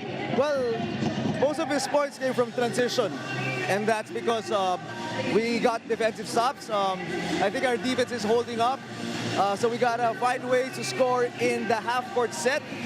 Because right now, it's been a struggle scoring, but at least we're keeping the game under control. Thank you so much, Coach Josh. Gentlemen, there you have it. Siyempre, pag tikita ng laban, kontento ka na dun eh. You know your team can play better, but the important thing is the score is close. Yeah, the good thing for Ginebra is Justin Brownlee only scored 2 points in that quarter, but they were still ahead by 2 points in the first quarter. Neither team scoring even 20 points in that first quarter. And yung tira, hindi pasok sa Gray. Jeremiah Gray with a miss, and they keep it alive. Ginebra with another chance, perhaps. As Amariento spins, takes the turnaround. It's way off target. Red Shirts kept it alive. Jeremiah Gray gets blanked inside as McCullough puts on the defense. 3 tries for Ginebra. TNT playing really excellent defense, giving up only 2 shots. Oh, what a move para dito kay Chris McCullough. He would have gotten blocked had he taken it upstairs. He went under the defense. Nice screen there to free up Scotty on the run. Gets it to go. Thompson now with a total of 9 points. At napagit natin kanina over the last 3 games, ang average niya 4.3. So he's overachieving so far in this game. Jordan Herring goes to McCullough. To the corner. Nambatak will try again. This time, Ray Nambatak hits the mark. Again, excellent ball movement for TNT right there. Another assist coming off the ball movement. Gray. Japet. Now Scotty. Jeremiah Gray trying to get open. Scotty against Nambatak. Lost his footing. Regained the balance but can't make the shot. And McCullough is doubling up rebounds. Another tough shot. The defense of TNT is really making it difficult for Ginebra as a travel. At saka yung adjustment na ginawa dito ni Coach Tim. They're playing with a smaller lineup now. Wala si Troy Rosario. So Justin Brownlee, he was earlier playing 3. Now adjust to playing number 4. Kailangan ng tulong ni Japet Aguilar in getting those rebounds. With Troy Rosario sitting down, nakakakuha ng mas maraming rebound ang TNT. The 3-pointer by Nambatak brought to us by Arena Plus Sportsbook. Brownlee, short jumper from the left, doesn't hit. Only single coverage. Hindi na si Arar Pogoy at tumatao kay Brownlee. It's now Cobuntin, who does a very good job, by the way, one-on-one against Brownlee. Baseline, the kick, extra pass to heading. That's a bit too strong. Inside track on the rebound was Oftanas, but he tapped into the wrong fella. The red shirts get the possession. Brownlee lost the defender, pero may secondary. And he hit it anyway on the hook shot. May bonus free throw pa. Yeah, hinanap talaga niya yung contact doon sa play na yun. He was really looking to get fouled. Pero mahirap na tira yun. He bled for that basket. First of all, he made that shake and bake move against Cobuntin. And tapos, he took that hook shot. Ito, kita natin, no? Dalawa yung bumantay sa kanya doon. Yet that magic touch of Brownlee getting the basket, and he's now at the free throw line for the bonus. Tama nagkakwento siya. Puntahan natin si Eileen. Gentlemen, more than the multiple 50-point production, Justin Brownlee has been keeping himself grounded, saying, there are still things I need to improve on. Ika nga niya, with C-Max scoring more than 50 points and my rebounds down the last game, I gotta double the effort today. Understandably, he was also alarmed with the combined 2 of 18 production of Scotty and RJ in Game 6. Kaya naman sa ngayon, mas focus daw siya, as he says, I could shift to facilitating more, knowing that TNT's scheme is not to double and help on me. Balik sa inyo. Thanks a lot, Eileen. That's a three-pointer from Calvin Oftana. But what can you say about that, Coach Jen? JB wants to get better. At 38 years old, he's scoring 50 points plus back-to-back, and he still wants to get better. You know, over the last 4 games, ang average niya, 44.7. Can you believe it? Matindi nga yung kanyang average, and that's a foul. They got him on the elbow. Japet Aguilar missed the jumper, pero may pagkakataon makatira ng 2 free throws. The vet. At guys, nakita natin kanina si Calvin Oftana. That's a big three-pointer. That should boost his morale and his spirits because hindi nga siya nakalaro in game number 6. In a game, by the way, the TNT won despite the absence of BGR. Free throw na ito, hatid sa atin ng McDonald's. Love ko to. And what a win that was for TNT, Dean. Considering nga na wala si BGR, wala si Calvin Oftana, na-injure si Jason Castro, and yet they still were able to prevail. Malaking loss actually si Jason. We haven't seen him play. I don't know if he's suited up. Mukhang wala eh. Hindi ko nakikita. No? Pero in a Game 7 Championship Series, you need somebody like Jason Castro with his experience and with his ability. Yeah, even for a few minutes, no? Coach, para lang testing. Ito si Pogoy. Balik kay Oftana, nakakatres lang. Si Pogoy, pupunta kay Aurin. He's got this shot too, but that one rolls out. They went for that perimeter shot once more. Brownlee on the drive.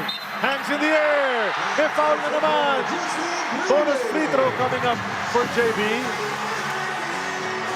Justin Brownlee being more aggressive this time. Parating end one. Naku, yung kanina, unang tira niya, end one. Yan, may end one na naman. Hinahanap ninyo kasi siya kanina nung first quarter. Yeah, he didn't score for most of it. Sabi niya, ito na, here I am. Time for me to take over a little bit. Past 3 or 4 minutes have been Justin Brownlee attacking the basket. His free throws brought to us by McDonald's. Love ko to. Ang inatake niya doon si Arar Pogoy. That's always been a tough assignment for Pogoy. That's a 3-point play completion for Justin Brownlee. And up to when will Coach Chot keep Pogoy on Justin Brownlee? Nag-iinit na si Justin Brownlee. Yung pa rin kaya ang matchup niya. So, kanina si Cobuntin was there, pero inupo ulit si Cobuntin. Oftana inside to McCullough. McCullough will lay it in with his left hand. Just bigger than everyone else, and he got nice position in the paint. And I think that's a good adjustment ni Coach Chot Reyes. No? Not just McCullough playing the outside. He's got to make his way close to the basket where he can get high percentage shots. Look at the way they're going for those loose balls. Talagang bakbakan ang labanan underneath that basket. Here's a shot. Goes to McCullough and he lays it up over Gray. Panalo play of the game. Atid sa atin ng TNT. At yun ang sinasabi natin kanina about McCullough getting himself open close to the basket, but he settles for a medium range shot. That's also a good shot para sa kanya. That's right. He's hitting that perimeter J once again. He hit a lot of those in game number 6. Ako, ang haba eh. Oo, tsaka Coach Yeng, back in 2019, naglaro dito si Macaulay for San Miguel, leading the Beermen to the championship in the Commissioner's Cup. Iba ngayon ang laro niya, no? He's matured. Yes. He's 31 years old, pero ang ganda ng pinapakita. Tama yun. Oh, look at that defense too. Yeah. Stopping Justin Brownlee, who got all the way inside that painted area, pero hindi na natira na maayos. At siya pa nakakuha ng rebound. Tama yun. He's polished this game certainly, no, from the San Miguel times.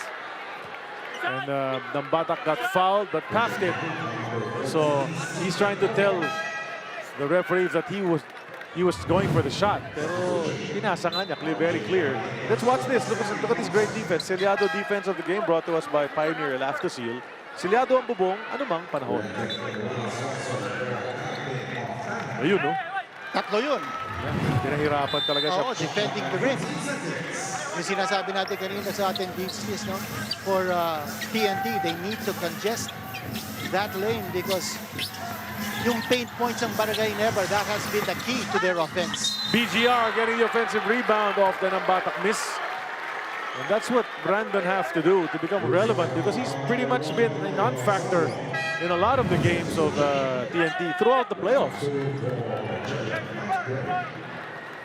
Nag-adjust na ng matchup si Coach Tim. He's putting Brownlee on McCullough this time. Kasi medyo umiinit na rin si McCullough. Switch. Oh, may switch. Ang lit na naman ng defender, Coach. They forced that switch and got an advantage. So McCullough shooting over the smallest guy on the court. Well, the imports will do that. Once they see that there's a mismatch, they'll take advantage. And they're trying to do that on purpose, forcing those switches for the mismatches. Garuelas Rosser is going to get called for a foul. So he needs to stay away from foul trouble. That's usually the problem with Brandon. He's in and out of the lineup because of fouls that he commits. You have to be smart with your fouls, actually. Exactly. At si BGR, of course, ang binabantayan niya si RJ Barriento. So big guy against a small guy. Troy. That's just inside the three-point line. It's a miss anyway. Ball's on the floor. Pinulat na ni Nambatak. He checks the clock. 6:28 it says for the first half. Coach Tim's going to call a timeout in the next dead ball. In the meantime, the pass inside to Kim. Aurin gets his first two. That's a smart move. It's a curl off that screen. And they found him open under the basket.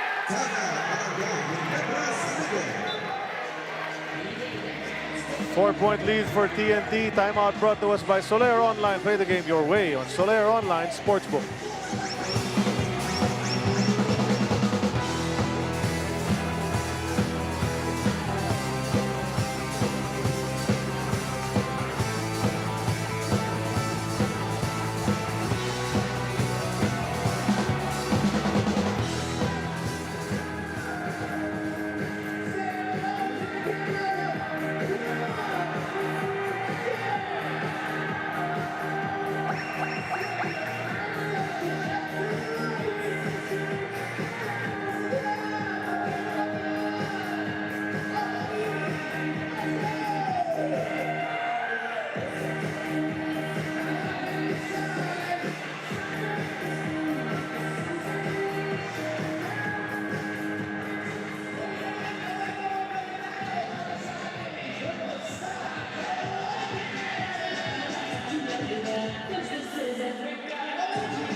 It's a festive atmosphere here inside the Mall of Asia Arena. The crowd enjoying, especially during the breaks.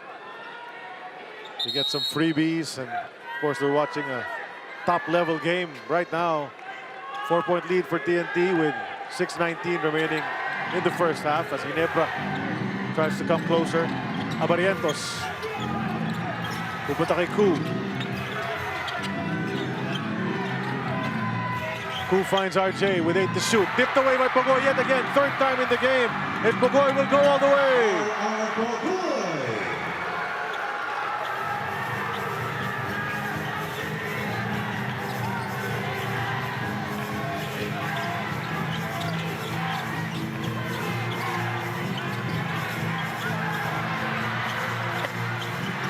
Justin Brownlee possession. Siya nakakuha ng offensive rebound. That's a nice, Justin Brownlee scores. Nice putback mula kay Justin Brownlee. There were white shirts all around him, but he got that one to go. It was a 10-0 run for TNT till that basket by Justin. Nambata. Brandon the screen. Nambata looks up at the clock. Taken away. Red shirts with a chance to come closer. But they're not going to run. Ito, they'd like to set up in the half court at TNT and Holt. That's a miss. Good challenge from Brandon without fouling. Tama, great contest there by BGR. Holt has been struggling. McCullough 3. That's good. And he gets knocked down looking at the referee for a possible foul. He was trying to sell the contact, but the referees just ignored it. Sa harap natin nangyari. Oh, sa harap natin. Saksi McCullough. But that's still a good call. I felt that it was marginal contact. Now JB gets it. Ayan na naman yung one-on-one coverage. Passes it to the other side. Falls on the floor. Now that's a foul. On the dive of Brandon, he knocked Holt down. That's going to be the third personal on Brandon Ganuelas-Rosser. And BGR asked for a quick sub after falling there. I think must have been his injury bothering him now. Oh, he's not 100%. Yeah. Ito, he's just limping his way back to the bench. Gingerly walking. Something is bothering him for sure. He gave it a go. Let's see if he can come back. Well, yung ankle sprain niya back in game number 5. And then, hindi nga siya nakalaro in game number 6. Malalaman naman natin ang report dyan kasi I'm sure pupunta na ni Eileen yan at makikibalita. A little bit later on. In the meantime, Troy Rosario hands it over. Wala na pala si LA dyan. Jumper from JB. You know, that is such an accurate shot para kay Justin Brownlee. It's like halos sigurado na. Yun yung high percentage niya talaga. You can't leave him with space taking that shot. At napapansin natin, no? Since more players are getting involved in the offense ng Barangay Ginebra, lumilibre ngayon ang Justin Brownlee to score.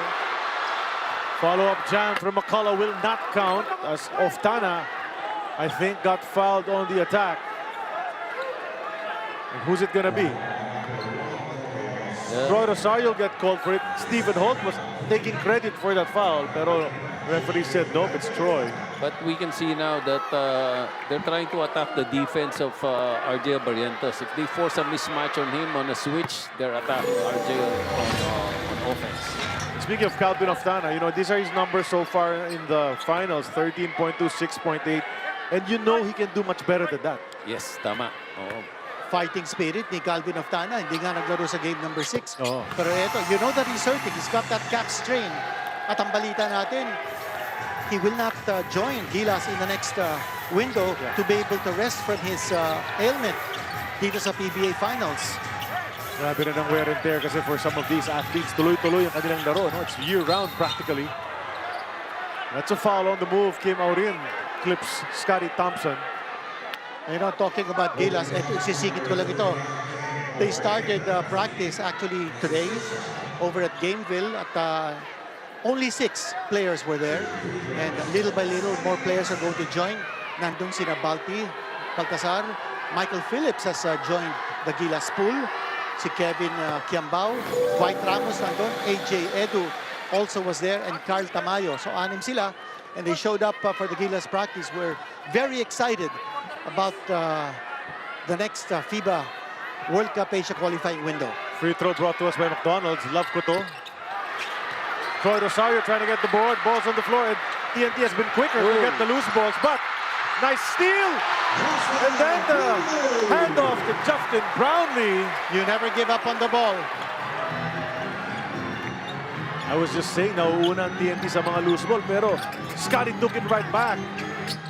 Lead down to 4. Oftana to his partner, RR. McCullough wants it. Pugoy is going to try to take on his buddy, Troy Rosario. Remember, they used to run together with TNT.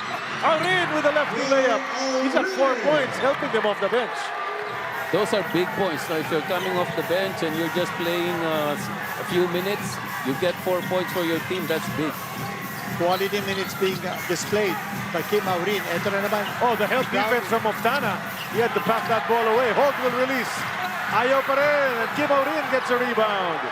Good ball movement that time. Hindi lang pumasok yung tira ni Holt, who has been struggling offensively in the series. 6-point lead.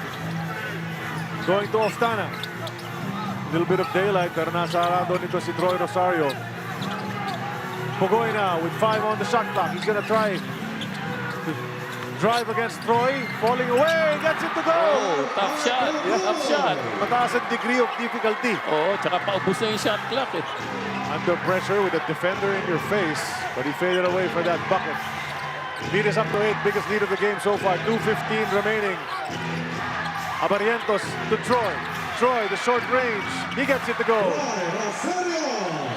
Again, that pick and then the roll by Troy Rosario, but that time stopping in his tracks and taking the jumper. Malaking bagay si Troy Rosario now offensively in this game. We're under 2 minutes to go in the first half. Aurin, the one-hander goes to McCullough. Outside to Pugoy. He'll drive the lane. And there's going to be a foul from Troy Rosario, who's claiming that Pugoy slapped his arm away. But referee Balao. That's a third foul. Oo, kasi tinatao rin niya si Brownlee.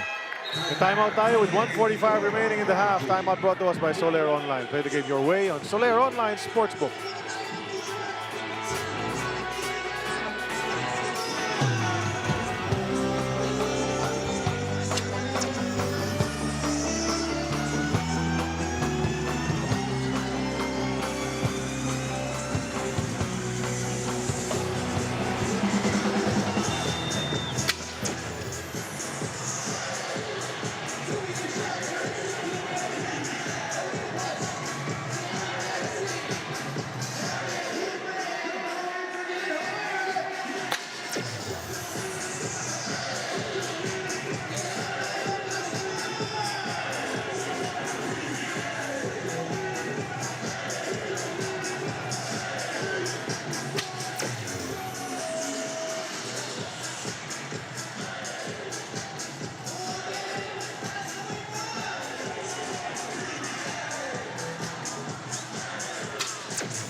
Balik sa ating laban dito sa Mall of Asia Arena. Crowd enjoying the game. Ricky Vargas, that's right, as we mentioned. Our SBP President Ricky Vargas is in the building along with Mr. Robert Uy, the Vice President of SBP. And of course, Mr. Ricky Vargas not only is the President of the SBP, but as we mentioned earlier, Chairman din siya ng PBA. You know, the Game 6 was reminiscent of the Wild Wild West. May dalawang gunslinger. Hindi lang 6-shooter ang dala nila, Coach. 50-shooter. Oo. Ayan. And you know, both of them actually scored more than 50% of their total score for the whole team. That means the rest of their team scored less than 50%. Grabe talaga ginawa nitong dalawang import na to. Well, for TNT, they had 2 locals in double figures. Pero yung Barangay Ginebra, ni isa wala. Ooh. It was just Brownlee scoring in double figures in that contest. Nasundan siya ng 9 ni Troy Rosario. No? Yun yung second highest. I hope I don't jinx this, pero so far the officiating is really good. No violent reactions yet from the coaches. That's right. So, and coming from me, that's a real compliment. Yes, coach. We agree. That's a miss. Yeah, that's so far. No, I hope I don't jinx it. Well, there's at least 24 minutes of action left remaining in this game. Let's see. Outside shot is off target. The tip in. No go. Trying again. Wala pa rin. Scotty Thompson and Pogoy are locked in a dead ball. Both teams in penalties now. Missing piece dito ng Barangay Ginebra, si Stephen Holt. Yeah. And so far, wala pang score si Holt. And he's not holding his own either in terms of defending the TNT players. We haven't pointed out, as Pogoy jumps against Thompson, it was actually RR Pogoy's birthday yesterday. Oh. Birthday si RR kahapon. A year older, maybe wiser. But he'd love a championship siguro to celebrate. Of course. Japet. Go into the paint. Banggaan sila. That's going to be a foul on Chris McCullough. And there's a bit of color between Aguilar and McCullough. There's that shove-off earlier as well when Japet first checked into the game. But just two competitors going at it. Well, good move on the part of Japet because tinatesting niya yung depensa na CMAC. And you need to put some defensive or rather offensive pressure sa depensa ni CMAC. Get him into foul trouble, get him off his offensive pace by making him play tough defense. Free throw good para kay Japet. The grizzled veteran na ito si Japet Aguilar. Remember when he was such a young, lanky player, just trying to make his mark with Ateneo, and then he left, and then he came back, nasa PBA na siya. By the way, guys, Blackwater team owner Josel Dusi, nasa pa-college siya ngayon, and he's there watching this game. He's also there for his good friend, si Eugene of Cup of Coffee. Happy birthday daw kay pareng Eugene. Easy lang, sir, sa Batchoy. Oh. Aurin goes to Oftana. Pogoy picks it up. Under a minute to go. Pogoy will get into the paint. He'll fade over Japet and get it to go yet again. That's his money shot, actually. That's 8 points for Pogoy. What a two-way player. Siya ang depensa kay Brownlee. Siya din ang gumagawa on the other end of the floor. That's why I call him the X-Factor ng TNT. I'm surprised he's still playing at this level after 6 games and a half. Japet will put it in. That's the floater. Good feed, no? Yung feed ni Scotty sa kanya. Scotty's really a triple threat. Exactly. They're finding the open man when they're being doubled, then that's exactly what happened there. May 30 na tinawag si Coach Chot with 20.4 to go. Try to map up something. Maybe extend this 5-point lead bago matapos ang ating first half. But Dean, I know you're going to give a recap of your Dean's List later on at the half and all of that. But what are you seeing so far that TNT is doing correctly? I'm seeing tough defense on the part of TNT. And also RR Pogoy na sinasabi natin, the way he's been able to manage his minutes on the floor, defending Brownlee, scoring on the other end. And as far as the defense of TNT is concerned, it's not just on Brownlee, who, by the way, already has 14 points, but it's also on RJ Abarientos, who only has 4 points. Hindi pa nga nakaka-score si Abarientos sa ating second quarter. Here's that short jumper from RR Pogoy. He's done it 2 or 3 times already here in the first half. And then Scotty giving it up to Japet. That's what happened right before this timeout was called. I think napapag-usapan din ng Barangay Ginebra that if RJ Barrientos is harassed and not able to get his usual shots, others have to start contributing. And Scotty Thompson has answered the call na nakaka-10 points siya ngayon. Japet Aguilar has also answered the call with 5 points in this quarter. At si Troy Rosario sat with 3 personal fouls, 7 points na. Japet and Chris McCullough standing right in front of us. Eksakto yung height nila. 6'9" talaga. Silang dalawa. Heading. What's the play that Coach Chot drew up? We'll find out. Oftana wide open. Unable to make them pay. There's going to be a foul. And it's going to be 2 free throws. 2 free throws of course, the tip-off. Yeah. Tipping. Of course, that was in the act of shooting, but just the same, nasa penalty na ang Barangay Ginebra. The guys in red are very upset. Coach Tim didn't like that call. He felt they played good enough defense. that's a thin line actually. You don't know if he's rebounding or just tipping the ball in. Kaya mahirap talaga ang decision niya. But 2.1 seconds to go. Tumawag yung referee. That was referee Jeff Tantay making that call. And last 2.1 second substitution. As Kim Orin comes in, Kobuntin will come in as well. Upo na si Pogo, upo na rin si Calvin Oftana. Try to shield them from any possible loose ball foul. And also putting in some defenders. Kobuntin especially. A tough defender. Also, he might be able to get a rebound kung sakasakali magbintis si McCullough. Hindi naman magbintis eh. So si Coach Tim naman ang gagamit ng kanyang 30-second timeout. He'll try to make a quick play, and he's master at coming up with those quick plays off timeouts. 2.1 seconds remaining.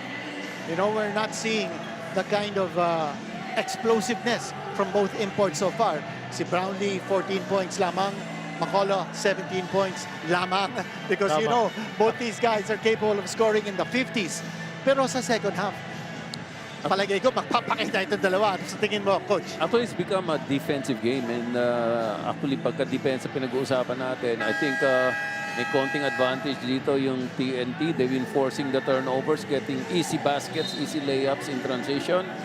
And then, kanina yung mainit si Jordan Heading. They had a good start with that, but so far hindi pa pumuputok ulit si Jordan Heading. Oh, not in the second quarter. Yeah, on the point that you made about defense, eto meron akong nahalungkat. Coach Yeng, TNT sa 3 wins sila sa finals. They've held Ginebra to 94 points.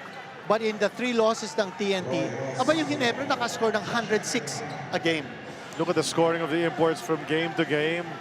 Akyat baba ng konti, but these past 3 of the 4 games of what a run, 41, 32, 54, 52 para kay Justin Brownlee. 2.1 seconds. With high percentage shooting, ha? Okay, 2.1. Troy gets it. Abarientos will heave. It was in line. But he got the board. So natapos ang ating first half. Lamang ng 7 ang TNT, 47-40.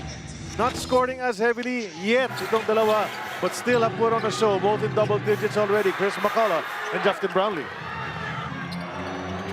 You see Brownlee attacking the paint, getting free throws as well. McCullough, the perimeter jumper wasn't going early, but then it started hitting in that second quarter, Coach. Yes, it's still an import battle here. No, not as heavy scoring as they were in Game 5 and Game 6, but it's still them 2 guys trying to cancel each other out. That's right. So we're going to talk about the numbers after a short break dito sa RPTV. This is Game 7 of the PBA Commissioner's Cup Finals. Join us a little bit later on.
Ikaw ba, alam mo ang tap-tap send at gumagamit ka ba ng tap-tap send? Yes, tap-tap send ang ginagamit ko kapag nagpapadala ka sa Pilipinas. Kakapadala ko lang last.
Ikaw ba, alam mo ang tap-tap send at gumagamit ka ba ng tap-tap send? Yes, tap-tap send ang ginagamit ko kapag nagpapadala ka sa Pilipinas. Kakapadala ko lang last.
Ikaw ba, alam mo ang tap-tap send at gumagamit ka ba ng tap-tap send? Yes, tap-tap send ang ginagamit ko kapag nagpapadala ka sa Pilipinas. Kakapadala ko lang last.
Ikaw ba, alam mo ang tap-tap send at gumagamit ka ba ng tap-tap send?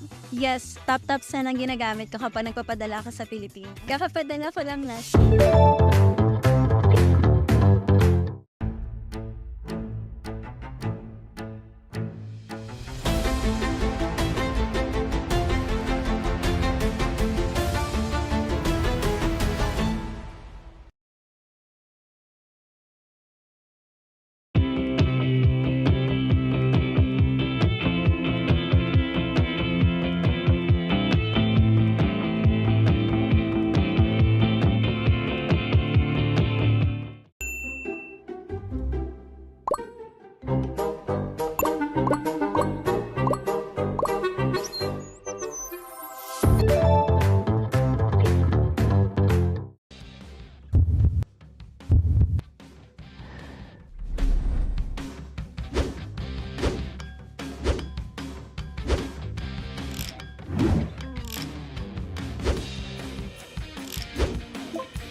alam mo ang tap-tap send at gumagamit ka ba ng tap-tap send?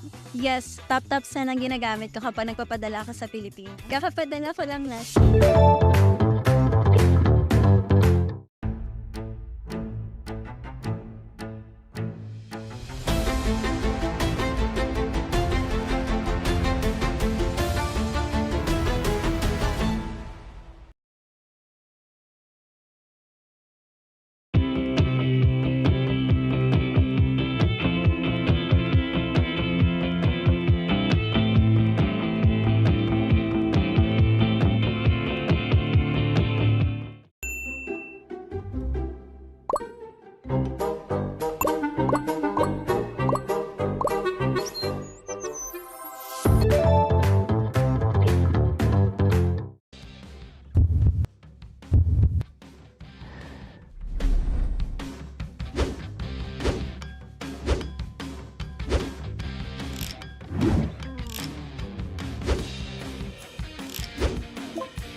Ikaw ba, alam mo ang tap-tap send at gumagamit ka ba ng tap-tap send?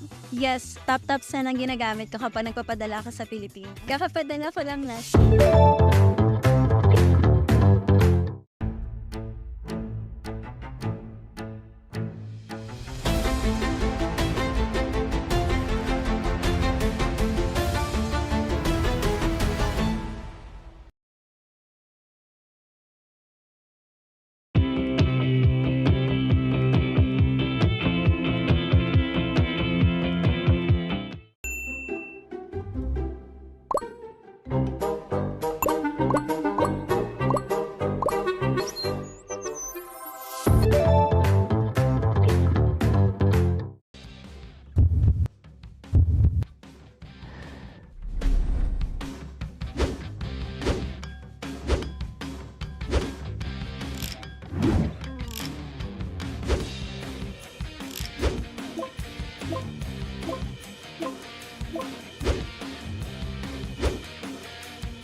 Ikaw ba, alam mo ang tap-tap send at gumagamit ka ba ng tap-tap send?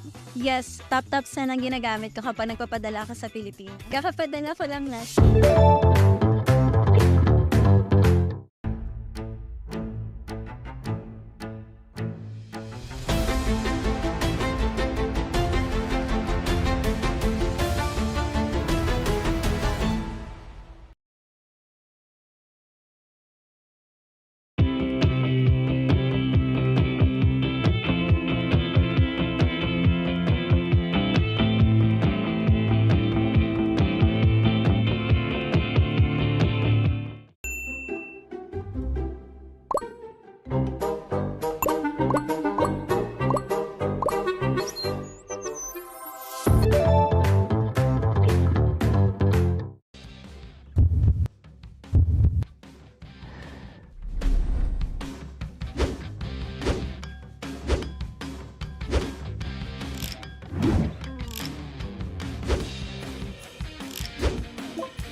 Well, after one, it was Ginebra up by 2, pero sa second quarter, 31 points for TNT, and they turned the game around, up by 7 at the break.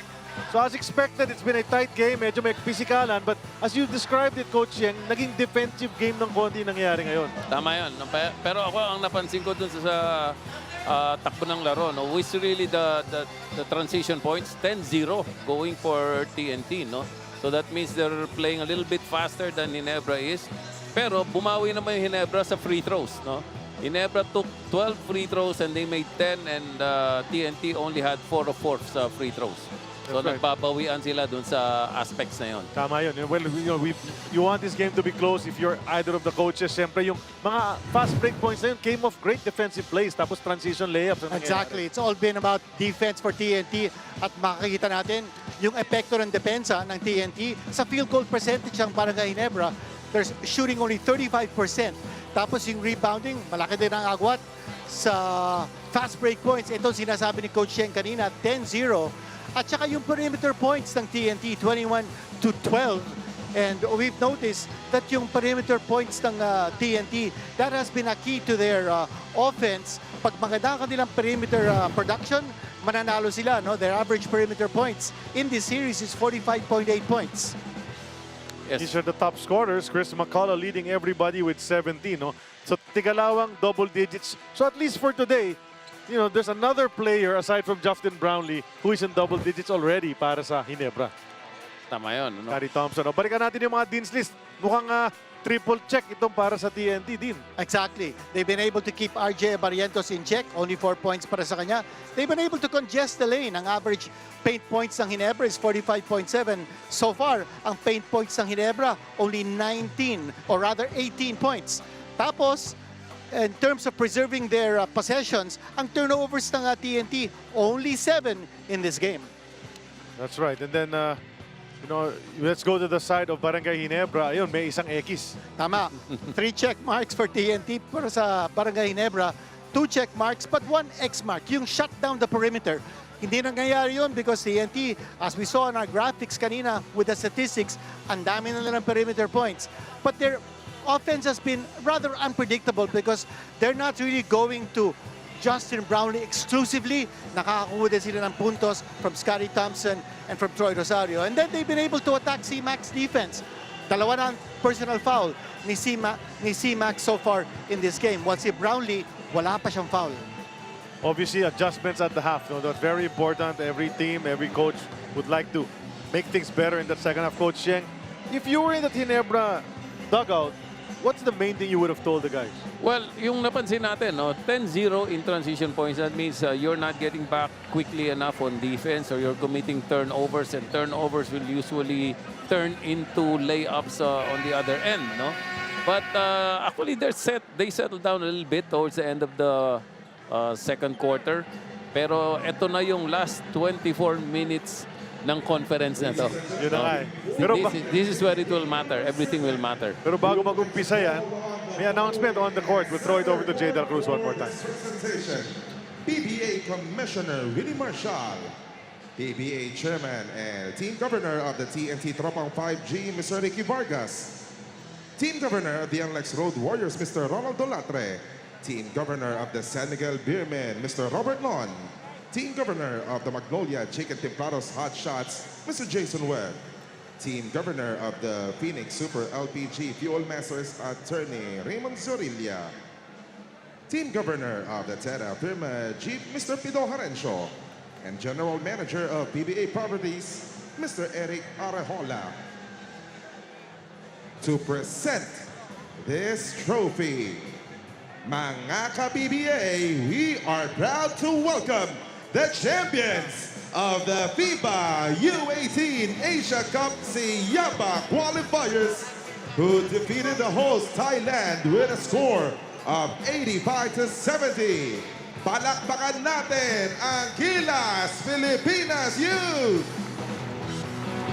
Presenting their players, Ethan Aguas, JB Kagurungan, Vince Carino, Andrew Gio, Zip Espinas, John Moral, Patrick Pasinos, Hans Pataco, Luis Razon, Kyle Sardon, Joaquin Tavera and Bruce Tubong-Banwa.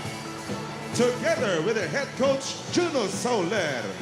Assistant coaches, Andre Santos, Monch Gabieres, Tony Boy Espinosa.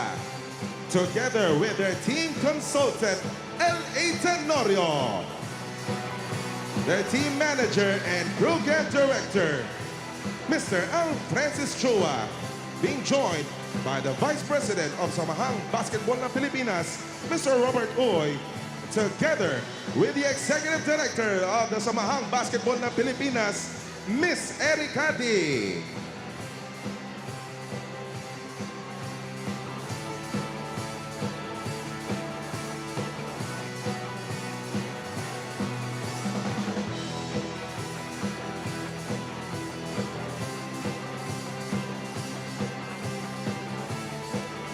Muli po, palakpakan natin ang ating Gilas Pilipinas Youth! See the Gilas Pilipinas Under-18 youth team, which just won a tournament, the Siaba, of that age group. And yeah, suot-suot na nga nila yung mga gintong medalya nila. Andyan yung mga gobernador ng PBA, andyan yung mga SPB officials. Mga ilang taon lang, makikita na natin sa PBA itong mga bata. Correct, diba? Undefeated sila sa kanilang competition.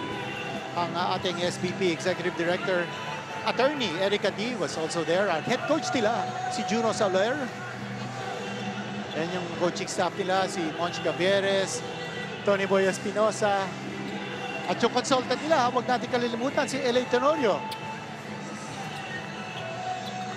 Kasama ni Bea Escudero si Coach Richard Del Rosario. Let's hear from them. Coach Hard, with both teams locked in on this defensive battle and low-scoring battle at that, where do you see the biggest opportunities for your team to make a separation in the second half? Well, right now, they're making their shots. We're missing ours. We've got some good looks with RJ, Steven, and we're just missing those shots. They're making the big shots now in the first half, so hopefully it turns around in the second half. But we got to lock in defensively also. 31 points in the second quarter is just too much. Thank you so much, Coach Richard. Gentlemen, back to you. Depends ang, siyempre, emphasis, no? Ni Coach Richard Del Rosario sa konting kwentuhan na ni Bea. But on that play, it was TNT playing some good defense again to start the second half. Exactly, and Brownlee wasn't even able to touch the ball in that possession. No? Pogoy did a good job denying him. And Barrientos, just 1 out of 9 from the field so far in this game. Jordan Herring missing the drive. He hit one like that in the first half. But at that time, Scotty Thompson can't take it. Bounces to Brownlee. Couple of fakes. Ball finds its way to Holt. Still a lot of time on that shot clock. 7 seconds right now. Troy will take a 3. That's off target. That's a shove from Scotty Thompson. Huling-huli ng tatlong referees. At silang tatlo yata yung bumito ron. Again, great defense. Good stop there by TNT. They were able to recover back to neutral on their defense, just hustling back to their man. And they're forcing Barangay Ginebra to take those outside shots. And Troy Rosario will be left open from that distance. Yes. He's 1 out of 3 from 3-point distance in the first half. Now it's heading one more time. He'll drive close. There's a challenge upstairs, but he got fouled, says our baseline referee. And it could be against Brownlee. Heading had a good start kaninang first quarter. Now parang agresibo ulit siya, starting over again. 2 free throws para kay Jordan Herring. Try to add on to his total. He had 10 early points, including a 4-pointer. Ngayon pa lang siya nakascore ulit. Tama. Medyo nawala siya sa eksena. Ngayon, babalik na siya. Well, he's trying to set the tone. He did in that first quarter. Now he's trying to do it again dito sa second. Nakadalawang attempt na siya. And if I'm not mistaken, this could be their biggest lead. No? Dito, 9-point lead now. That's right. 49-40 is our score. Lots of basketball still to be played this evening. Abarientos, nakabantay si Kerry Williams. So you see this matchup. Tambatang is taking on Stephen Holt, but he's not able. Oh, there's Stephen Holt getting the offensive rim, but losing the ball. Hindi nakuha yung balance eh. 3 straight stops here by TNT. See if they can score and extend this to a double-digit lead. Nambatak goes over to Kelly, who passes it to Pogoy with a bit of interference. Pogoy wants to take on Troy. He lofted it, so that's a turnover on TNT. Abarientos looking to get going in this third period. Brownlee now calculating the situation. He gets into the paint. That time inatake niya yung depensa ni Kelly Williams. When you've got Kelly Williams defending you on the perimeter, you drive against him. Si Kelly Williams is a tough post defender, but not in the perimeter. McCullough against Troy. He'll turn. Jumper is up. It rolls off. Rebound taken by Ginebra. Justin Brownlee handling. Sees the lane open again. He'll attack. Pogoy go off the glass. Back to back for JB. Medyo nakahalata na si Justin. 3 straight straps kanina. So sabi niya, this can't happen. And this is the final, so he's got to get back to work. So instead of that lead going into double digits, bumaba na ngayon. It's down to just 5. As Brownlee tries to take over. McCullough now on the move. Takes the jumper, stepping back. It rolls off. Kelly Williams trying to keep it alive. He does. Heading for 3. Oh. This guy has come to play today. Yeah, he was just too open. Hindi lang yun, yung second chance opportunity ng TNT. Off an offensive rebound. We mentioned that they were +8 in rebounding in the first half. That has been a big factor para sa kanila. Aba nagbintis si Justin Brownlee. He got to his position but just was not able to connect. And another rebound here for TNT. Ray ng Batak doing a lot of the ball handling without Jason Castro. In and out from McCullough. That's usually a money shot para sa kanya. It was falling in the second quarter. It rattled out that time as Holt goes to Brownlee. He's the hot hand. They go to RJ. RJ, sasaksak. Pinasabi! Si Pogoy at nakakuha pa ng bonus free throw. Si RJ Abarientos. That was a few time-around matchup there. Tama yun. Magaling talaga magpasapit itong si RJ. He's gonna draw fouls and then going to get to the free throw line. And that kind of kamikaze drive is what he's known for. We've seen that so often.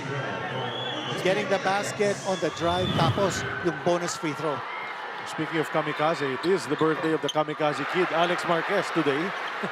So, saktong-sakto yung paggamit natin ng expression. Oh, but he missed that free throw. So far, Abarientos just 6 points. That already matches his total in game number 6. Cross-court pass to Batak. He still can't knock down that 3, and McCullough couldn't hold on to that offensive rebound. So here comes Ginebra looking to strike down this lead even more. Holt goes to Abarientos. And when Abarientos gets his first, it's usually followed by a few more. There you go! Naging prophetic ka. Another and one. But he missed the free throw kanina. We'll see if he's going to make the free throw now. The crowd is alive. Saka nagkakataon, si Kelly Williams yung bumabatay sa kanya. Inaatake ni Abarientos yung lack of quickness ni Kelly Williams. And ngayon, si Kelly Williams papalitan ni Calvin Oftana at nakita ni Coach Chotre sandali. And that matchup is not working. Yeah. Both drives are really going to his right side, and that's his strong side, going to his right. Free throw was brought to us by McDonald's. Love ko to. Pero that's 2 misses from RJ Abarientos. Couldn't complete the 3-point plays, but still brought his team closer. It's down to 4. McCullough, second traveling violation of that nature in this game. Yung pag-approach niya, nauuna yung tapak kesa dun sa dribble. Now it's Ginebra making the stops. Kanina, sunod-sunod yung stops ng TNT, but Ginebra stepped up on defense in the last couple of possessions. Nagkakaroon ng konting momentum ngayon ng Barangay Ginebra despite those 2 missed free throws ni Abarientos, who by the way is an 87.5% free throw shooter in the finals.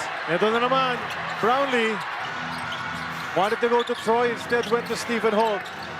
Holt on the drive. He gets fouled on the way up. 2 free throws para kay Holt. Yan ang hinahanap ng Barangay Ginebra. Yung aggressiveness ni Stephen Holt. Especially since ang dumidepensa sa kanya. Mas maliit sa kanya. At that time, it was heading. Kanina, si Batak. And they've been going to the free throw line a lot in this last 2 or 3 minutes. But they have been missing it. Oo. Tatlo dire-diretso na yan para sa kanila. 5 points and 3 boards and just 2 assists on 25% shooting in game number 6. And si Stephen Holt in the final so far, he's just a 50% free throw shooter, and he missed both. That's 4 straight missed free throws. Sayang yan, no? Would have been a tight ball game already. Actually, in a close game, those free throws are gonna matter. They just might, because we expect this to be a close game later on. Boy! Especially, you miss free throws, and then you allow a 3 on the other side. Ang sakit nun, no? Especially since dupepensa kay R.R. Pogoy, si Stephen Holt. Tignan natin yung pangyayari. Oftana goes over to his partner. Pogoy just saw a little bit of daylight. No challenge immediately, and he knocked it in. Yes, and he faked Holt going to a different direction that time.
Just Coach Tim Cohn, if team is down by 7 points at this juncture, pag-usapan natin ito, Dean. You talked about this the other day, perimeter points and points in the paint. Makikita natin in this graphic how TNT gets perimeter points and fuels their kind of offense. And in the first half, it's been the perimeter points ng TNT, giving them the advantage. At yung paint points naman, yun ang advantage ng Barangay Ginebra so far in this series. But ito sa first half natin, hindi lang perimeter points ang advantage ng TNT, pati sa paint points din. Siyempre, hiyawan ng fans sabagat nandyan si The Saint. Si Dwight Ramos is there, of course, si KKD, nandyan din. Bakit pag tayo pinapakita, walang sumisigaw, no? Pag sila yung mga... Ikaw, Coach, meron kanina. Oo. Dalawa. Yan si LA Tenorio. Magnolia coach, by the way, in case nahuli kayo sa balita. Abarientos in the paint. We'll try again. Wrong angle, but they keep it alive. Shot clock does not reset. Down to 7. Scotty. Naku, pinalipad si Makala. And he gets the shot to go. What a basket by Scotty Thompson. Picking up the scoring Cadilzito, huh? And that's a good timeout there by Coach Tim Cohn. No, he was able to score off that timeout, and I think he gave his team a good tongue lashing during that timeout. Looked like it as Jordan Herring takes the 3, but bago nun, 24-second violation. 3-second violation. Okay, 2. So meron palang naiwan sa loob ng shaded area. Forgot to take his foot out. I think it's Calvin Oftana. So turnover again for TNT. Yeah. Gentlemen, nabanggit na ba natin yung attendance? Has that been mentioned already? 24,617 ang attendance natin sa Mo Arena. Another drive. This time it's Troy Rosario. So what we're seeing now, Coach Yeng, is different points of attack. Diba? Meron kang Barrientos, meron kang Holt. Tapos Scotty Thompson. Ngayon, Troy naman. And that's a really good timeout. Scored 4 points already, made 2 stops. And then another turnover. That's a third personal foul on McCullough. Crucial timeout there by Coach Tim. This will be a challenge though. Gentlemen, yung sinasabi natin kanina about the different players of Ginebra scoring, yun ang meaning ng ating no predictable offense na sinasabi natin. Okay, may head coach challenge tayo by Coach Chot. It's brought to us by Arena Plus. the official game partner of the PBA, the #1 sports book in the Philippines. So, Coach Chot would challenge the offensive foul call kontra sa kanyang import na si Chris McCullough. A very emphatic call made by referee Jeff Tantay. And McCullough claims he was just standing there. Let's watch it. Tignan natin. Parang, alam mo yung sa bilyar, medyo manipis. Manipis. Oo. Tama yan. Medyo...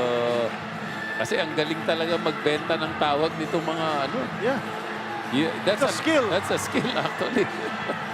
Kailangan maibenta mo yung call sa referee. At kanina lamang si Chris McCullough was taking care of his fouls because pinabayaan niya si Troy Rosario to score in the layup. He did not defend it because alam niya meron na siya 2 personal fouls.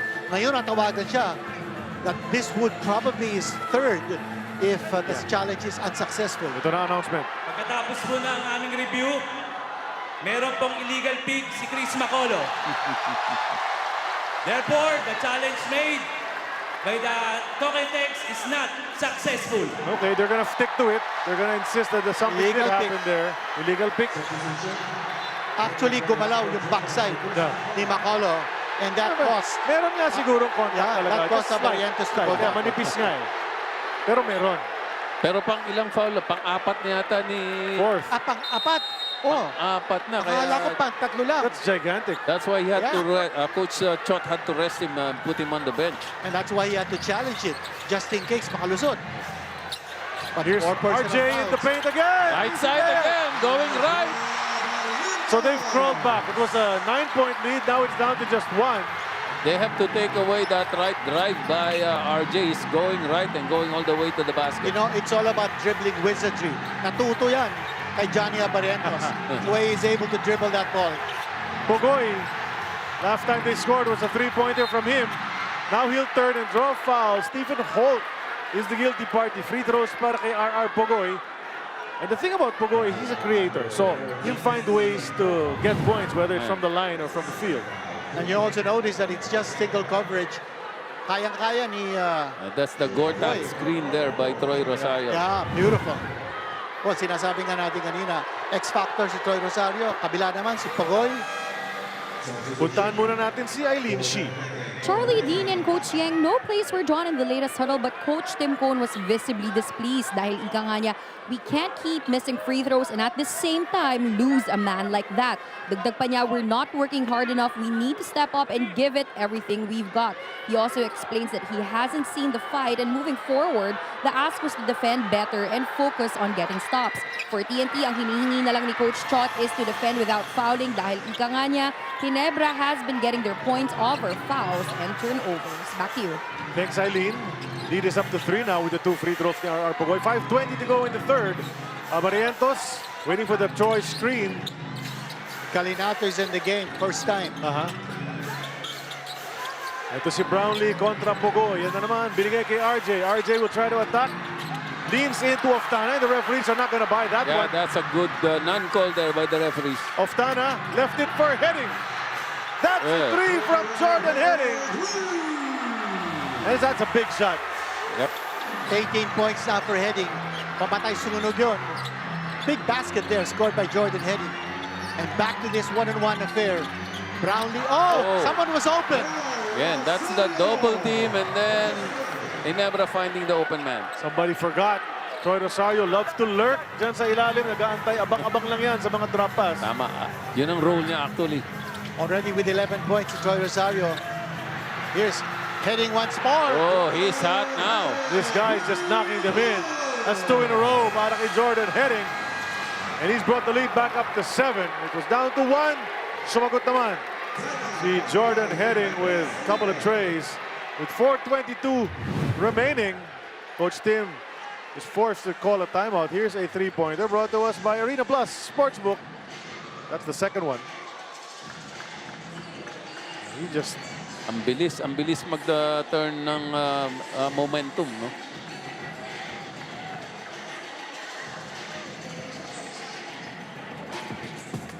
Mga ka-PBA, mamigay muna tayo ng t-shirt ulit. Sino may gusto ng t-shirt dyan? Taas kamay!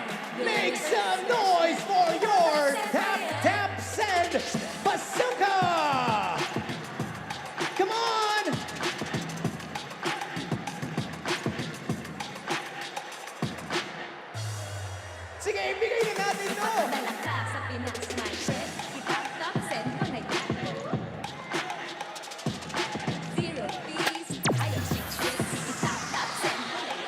souvenir shirts courtesy of Tap Tap Send. Put your hands up in the air!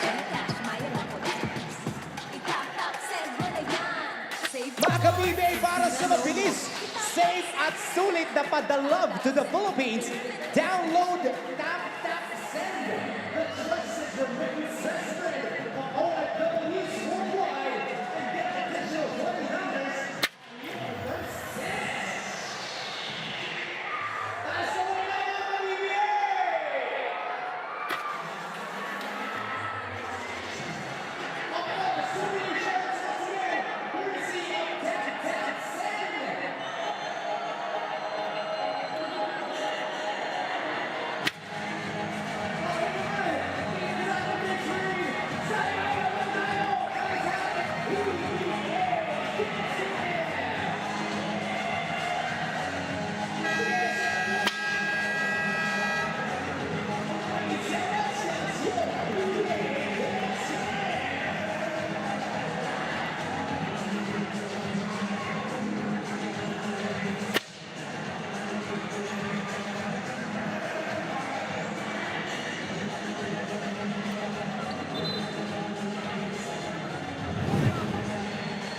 Gate attendance natin para sa mga games as we have gone along.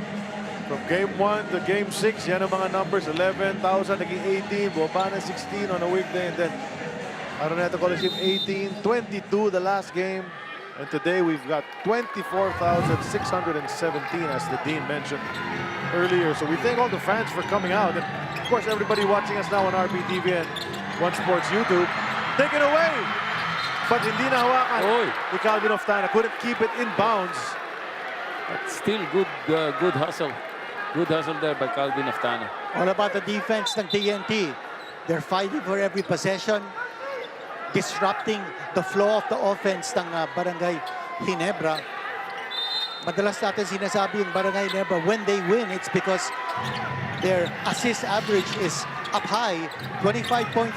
Assist ng Ginebra pag nananalo, pag natatalo, 17.3. That's just too easy para kay Justin Brownlee. You know, he gets hungry when he sees RR Pogoy covering him one-on-one. And he got to his spot at wala sa loob si Macala, so nobody there to help him out in the paint. Big opportunity here for Barangay Ginebra to try to make hay. Wala si Macala sa loob. He's nursing 4 personal fouls. Kim Aurin may tangan ng bola. He's against a smaller player. He goes up against Abarrientos. Missing on the putback. Kalinato couldn't put it in. That was a clear shot for Aurin. Hindi lang pumasok yung tira. And Holt didn't release on that three-point shot. The crowd wanted him to. They're going to look for Brownlee again there. That's the matchup that they want. Now it's Aurin gonna try to stop it. Do-double sana si Pugoy. Pero may hawak na agad si Kim Aurin, sabi ni referee Jerry Narandan. That would be 5 personal fouls now for TNT. So next foul will be penalty for Ginebra is going to go to the free throw next foul. It's still 3:17 to go. Yes. They could take advantage of that. Brownlee at the post. Once more, the post move. Yun. Kung left side kaya, right side no problem din. Yun nga. Bread and butter play. They're hunting that matchup because McCullough is not able to help behind the RR Pugoy. Natatawa na lang si Coach Chot pati si RR Pugoy because RR is trying his darndest best but he just got a top quality offensive player attacking him. Ang laking bagay nung na-4 foul si Chris McCullough. With TNT, you know, yung size problem nga. Kelly Williams has not played up to par. Brandon Canuelas-Rosser is just about to get into the game. 23 points now for Justin Brownlee. Corner. Aurin didn't take it. And he throws it away. Chance for the tie or the lead. Thompson. And we're all tied up at 63 apiece. Just under 3 minutes to go. Buhay na naman ang ating crowd. The team in red has stimulated their fans yet again. Here's some Silyado defense of the game brought to us by Pioneer Laughter Seal. Silyado ang bubong, anumang panahon. So defense to offense. Scotty with the finish. And we're all tied up.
Balik tayo sa aksyon dito sa Mall of Asia Arena.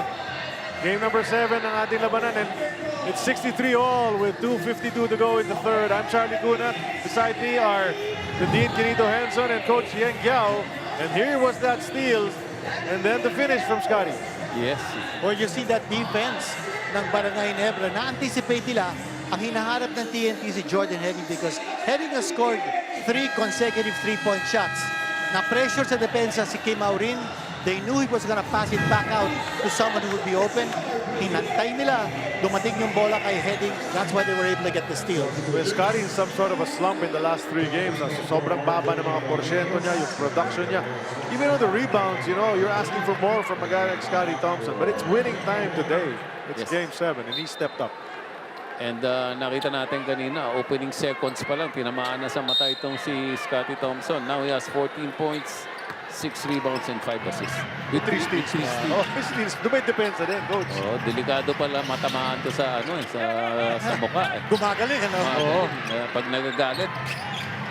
Ganap ng opensa ang TNT. Heading hit 2 threes, but since then, wala na. Look at Pinto playing tough. Then the pass to Brandon, who he can't stick that 1-foot shot. And a wasted opportunity from TNT. Ginebra looking to lead. You can't sit when you're guarding Pinto. You got to be alert because this guy can suddenly create. There you go, some space. But he misses. Troy Rosario knew what to do. He can't put it in though. So naka-dodge ng bullet ang TNT. Yes, and 2 minutes left in this quarter. A penalty na itong TNT. And if you're talking about yung rotation, Ginebra has used only 8 people while TNT has used 10 already. That's a 4-0. It rolls out. Troy Rosario grabbing that rebound. Kanina he had an offensive rebound. Yung X-factor ng Ginebra, si Troy Rosario, getting that job done underneath the boards. Neither team wanting to lead, it seems, as they're stuck at 63. Let's see if that changes as Brownlee, Di Discarte. Triple team on him, opens it, Scotty! And there you go! The lead is back with Barangay Ginebra. That's really what you don't want. That double or triple on Brownlee creates that open look. How important is the assist para sa Barangay Ginebra? When you have that ball moving, nahahanap nila kung sino yung libre. And that time si Scotty Thompson nakakuha ng pasa galing kay JB. 10-0 run for Barangay Ginebra to grab this lead. Heading will take a 3. He can't put that one in, and not a single white shirt to try to get the offensive board. Brownlee all the way! Oh, Brownlee's feeling it. Take charge moment for Justin Brownlee.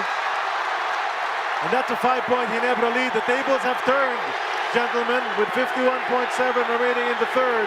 11 points dito sa third quarter for Justin Brownlee to up his total to 25. And let's watch this.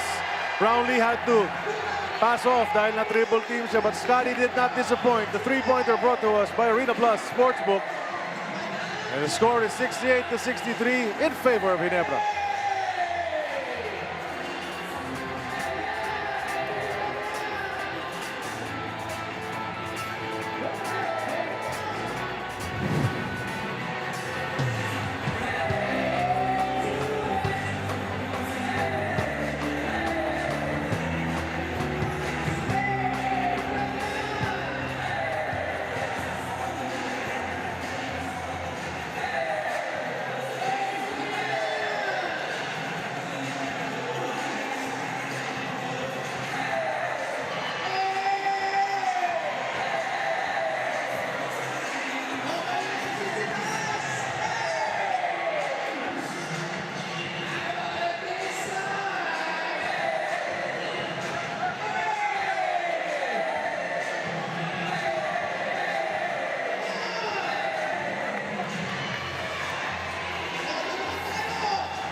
So Ginebra with a surge here in the third quarter, late third quarter, seizing the lead, now up by 5 after being down by 9.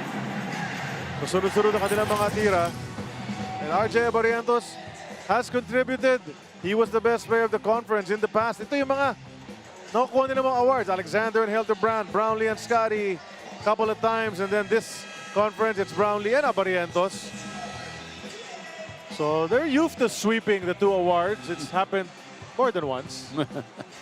Kaya nga yan si Justin Brownlee, ano na GOAT na yata yan ng mga import Oo, he's won 6 championships. Got a big case. Yeah, he's very impressive resume. At saka hindi tumatanda 38 years old. Tumakayod pa. Imagine back-to-back 50-piece games. Unbelievable. At 38, he's still setting his personal record. Oh, by the way, kanina binanggit natin our good friend Giselle Dusi in Bacolod. Now Father Charles Capimpin, all the way in Mother Teresa Parish in Paniquita, Lac, also watching along with our friends. Here's McCullough. He's back in the game, but he can't put that one in. So nothing coming off of that timeout. 3:43 and counting, scoreless ang TNT. That's a way off shot mula rito kay JB. Ang Batak secured it almost last second time. There's about 6 seconds difference between the clocks. Jordan Herring try to use it. And down the stretch, again, si Brownlee playing the 3 position. And they've got Jacket and Rosario taking care of the inside. McCullough, and he's clipped on the arm. There's going to be a foul contra Barangay Ginebra. I think it's Troy. Wala pa sa penalty. Wala pang penalty. Wala pa. So they could give up that foul. So 10.9 for TNT to try to come up with something. Kanila na lahat yung buong 10.9 na yan. Oftana checking back in. You know that he's got a nice rifle. Sandali, hindi yata pa pwede. Hindi na pinayagan. Oh, hindi na pinayagan. Kalinato, umabot pa.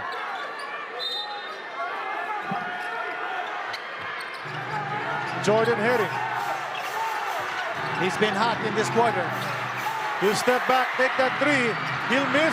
Kalinato fighting for it, but he gets blocked at the buzzer. Tough defense from Barangay Ginebra, compounded with great offense on the other side. That's why they're up entering the 4th and final quarter, Coach. Actually, it was crucial that they had to sit Chris McCullough. That's why Ginebra got this 5-point lead at this point.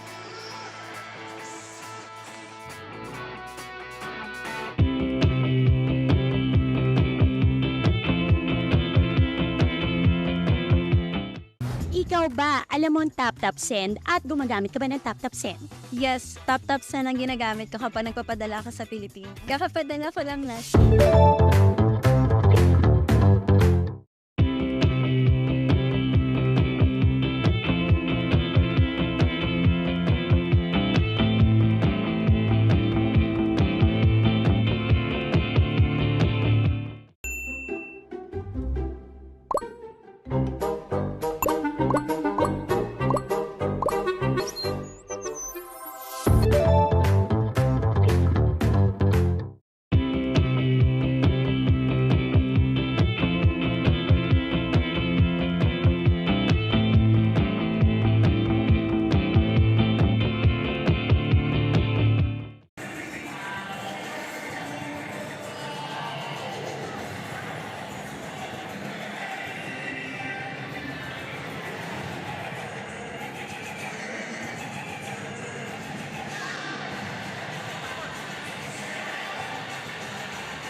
We are about to begin the last quarter of the conference as we enter the 4th. 3 quarters down in Game 7 between TNT and Ginebra. What's happened so far? TNT hitting shots from the perimeter yet again, which is always a good sign para sa kanila.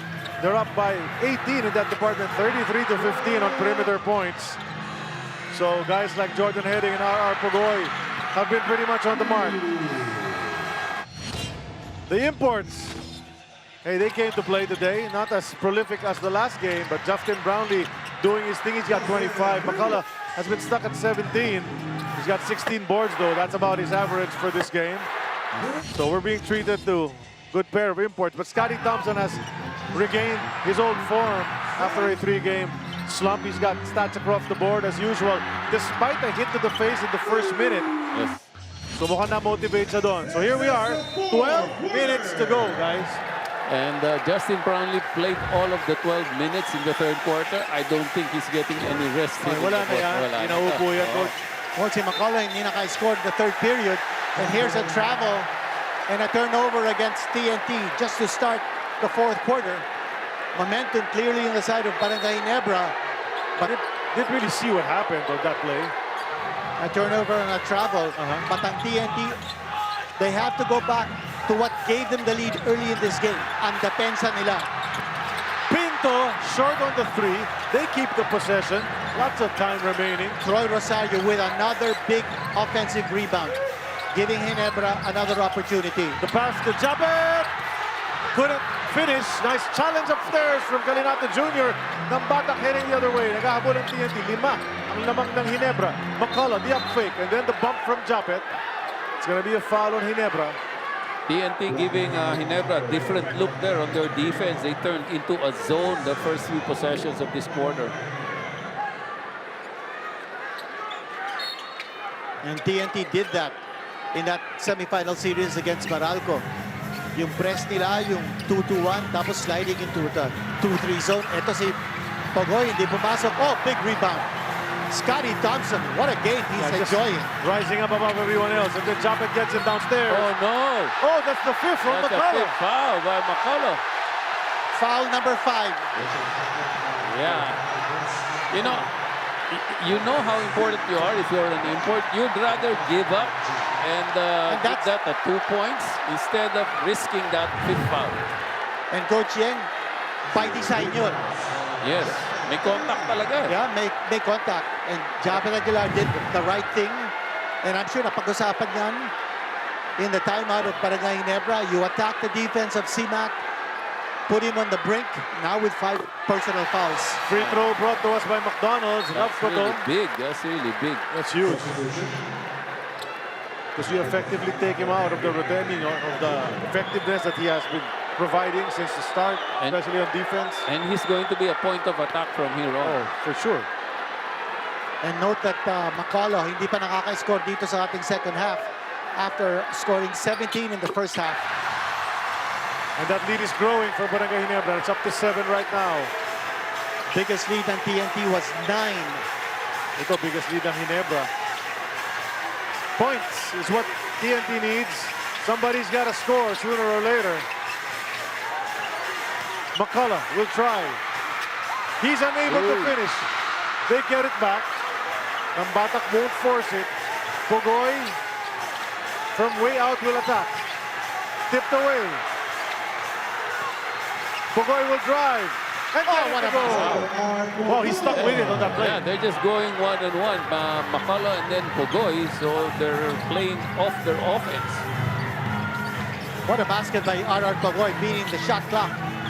You felt they needed that. They had to put points on the board. That was a big basket now. Ito yung zone defense sinasabi ni Coach Yeng. Let's see how Barangay Ginebra attacks this. Someone's free. Pinto. Oh.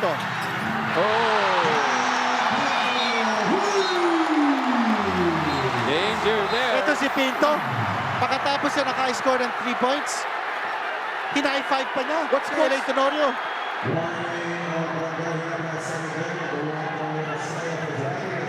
Coach Tim telling Japet to get on the ground. If he really got hit, then make sure they see you. Yan ang sinasabi ni Coach Tim. Lie down. And he lied on the floor.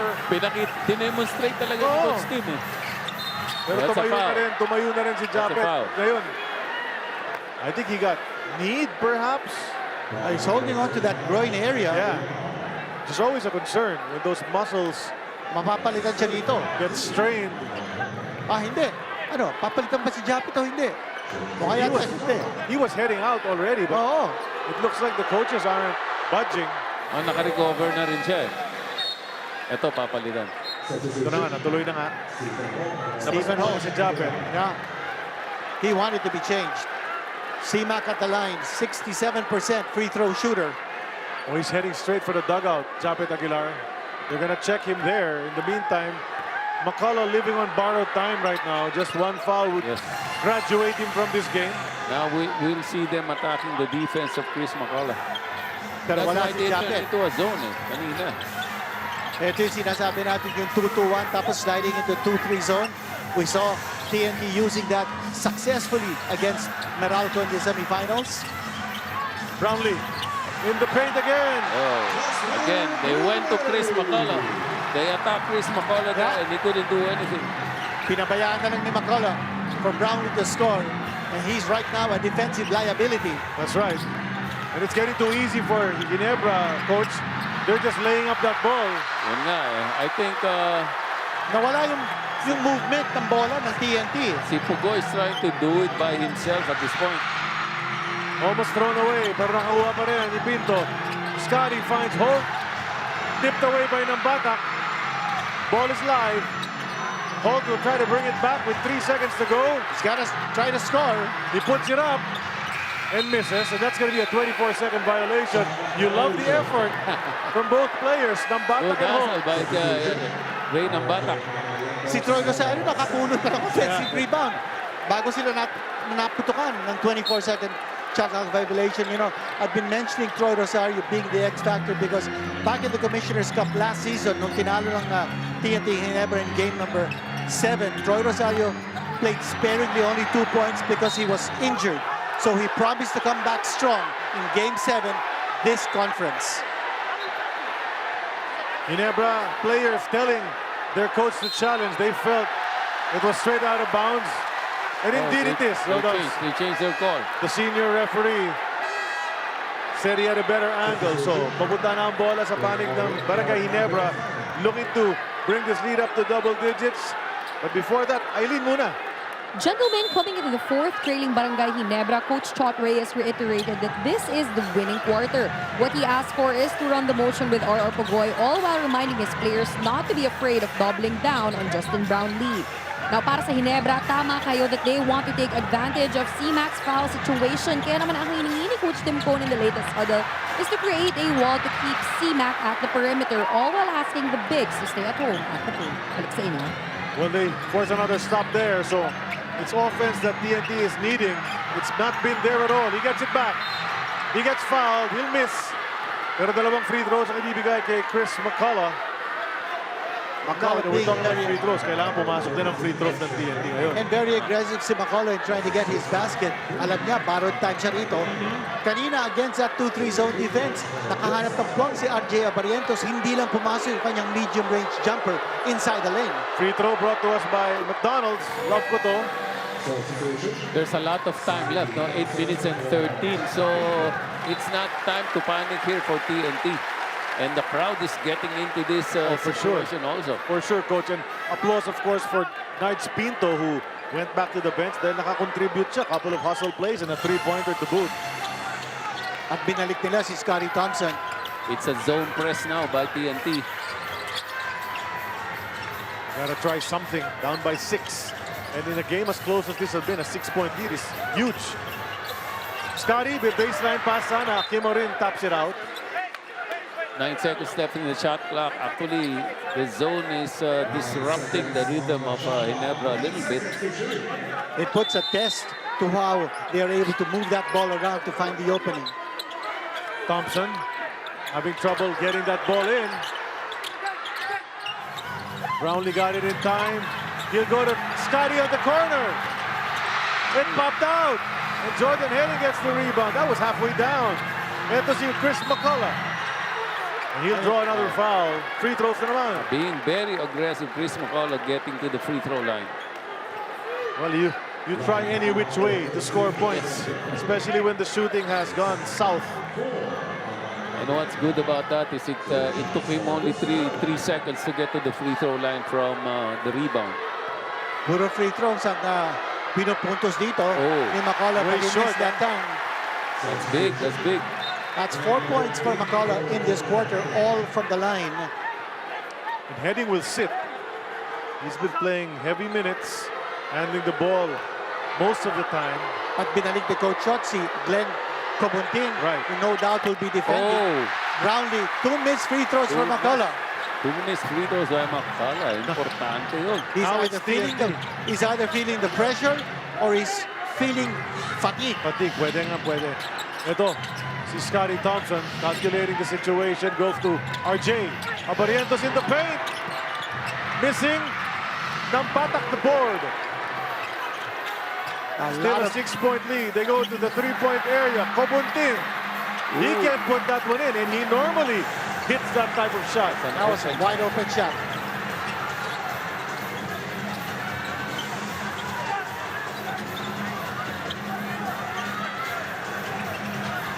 Oh, that's too easy. What a great find from Scotty Thompson. And you notice how JB. McCullough just leaned away from Brownlee, not wanting to give up his 6th personal foul. The lead is 8. Ginebra's on a roll. TNT scrambling. That's another easy shot. And you know, with that zone defense ng TNT, Brownlee is attacking kung nasaan si Nambata. And when Brownlee puts the ball on the floor, he's all the way home.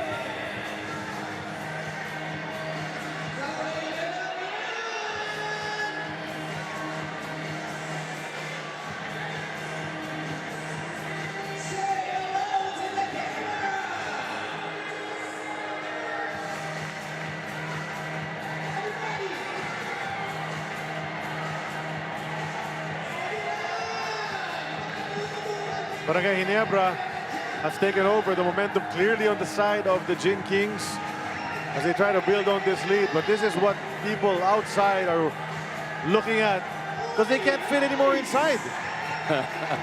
Kasi tinan mo naman yan. Halos puno-puno talaga. Siksika na.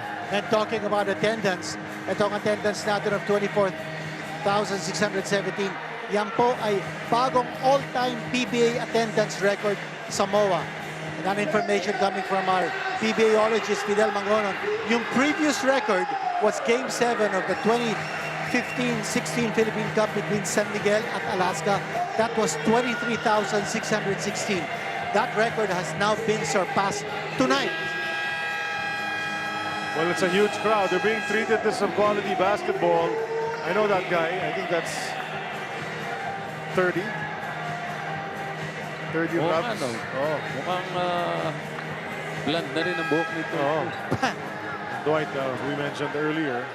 We have the San Juan Mayor Francis Zamora also in the house. At kanina we saw Dole Secretary Francis Tolentino along with his 2 imports in the Tall Patriots 3x3 team that will be playing in the Cebu Hustle 3x3 at the SM Seaside City on June 20 to 21. Si Maddie Burke at saka si Arlie Zapata, yung dalawang imports niya. Now TNT struggling for points. They're stuck at 69. They've only scored 6 points thus far in the period. Pogoy down to 7 again, deep in the shot clock. Jordan Herring will attack. Put it up off the glass. No go. Oh!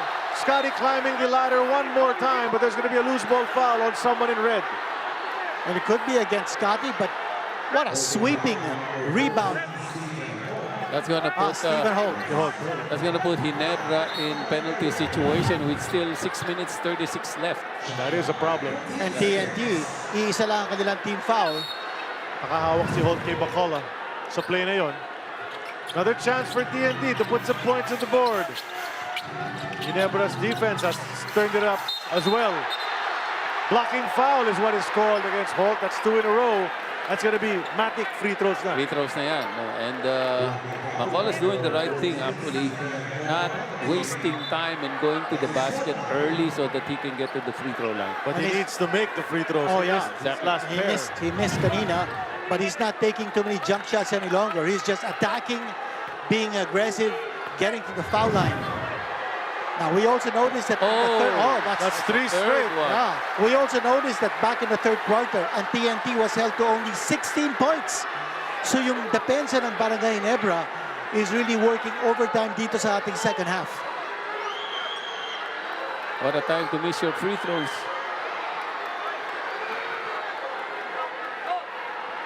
Remember in game number 6, he scored 53 points. That's taking away from his lung power. But you know, he's 31 years old. It's not taking away from the lung power that's of four Justin straight. Brownlee. That's 4 straight misses now from the line by Chris McCullough. And of course, your confidence drops each time you miss one. But let's see if they can recover on defense. About half a quarter remaining. That's a corner 3, too strong. Pogoy will get that air ball. Here's Nambatak. May last push ba ang TNT? Nambatak leaving it from McCullough. Going up strong. Oh. Still can't get that basket. And he's going to the free throw Back to the line. Back No to the line in-ones. for McCullough. No in-ones for McCullough in this game. McCullough's down, but not out. He's missed his last 4 free throws. They're gonna review something. Pinapupunta yung mga players sa kanilang mga front court. Because they're gonna look if there was more than just a regular foul, I think. Yun, kasi natamaan sa mukha. Ulo, oo. RJ swiping at McCullough right there. Got him in the face. And very similar to what happened in the first quarter when Kelly Williams was able to slap the face of Scotty Thompson. TNT asking for a flagrant penalty 1 on Abarientos, who hasn't scored in the fourth quarter. Yes, it is an F1. Abarientos is out for at least 3 minutes. 3 minutes, wow. Very critical ito because we have 6 minutes to go, and Abarientos will sit out 3 of those last 6 minutes. But I had a feeling they were going to call it an F1 because they called F1 earlier. So, need to be consistent. Abarientos struggling with his offense in this game. Although meron na siyang double figures with 10. But dito sa fourth quarter, wala pa siyang nayaambag. Abarientos tags Pinto to come in and replace him. Here we go with McCullough. This time he makes it. It's good for him to see that ball go through the net. So brings back his confidence. All of his points in the fourth quarter from the line. Not a single field goal. And he missed again. 5 mintis na yan dito sa fourth quarter. But they keep possession due to the F1 call. Chance to chip into this 7-point lead that Barangay Ginebra has erected. A lot of basketball time left. 6 minutes. McCullough the drive. And he gets fouled one more time. He can't get a field goal, but he keeps going to the line. That time, ang dupepensa sa kanya, si Brownlee na. 7 points with a lot of time left. Oh, yeah. Anybody's ball game at this point. For sure, Coach. We've seen crazier things happen in the past. But the bench of Ginebra very upset sa tawag na yon. Up in arms. Dahil feeling nila, minimal contact, if at all, on that play. Third personal foul on Brownlee. Coach Chot Reyes, 7-time Coach of the Year. Tim Cohn, 5-time Coach of the Year. Hinahabol ni Coach Chot Reyes his 12th championship. Hinahabol ni Coach Tim Cohn his 26th championship.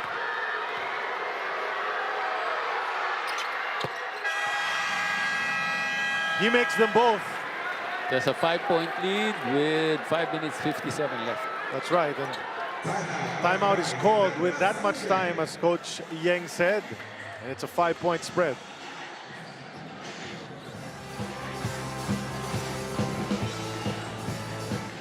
Mga kababayan, show your energy for our Tap Tap Energy Camp! Huwag natin kalimutan sabihin sa mga kamag-anak abroad to send money to the Philippines with Tap Tap Send and get additional $20 on your first send. Para sa mabilis, safe at sulit na padala to the Philippines, download Tap Tap Send, the trusted remittance best friend of OFWs worldwide. Ipapadala ka sa Pinas, my friend. King Panda in the house, show your energy! Zero fees, high exchange rates, itap-tap send. Come on! Sa tap-tap send, winner ka friend. Ngayon naman, sayo!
Most PBA titles for head coaches, you said Coach Tim, 25, Baby D, Coach Norman.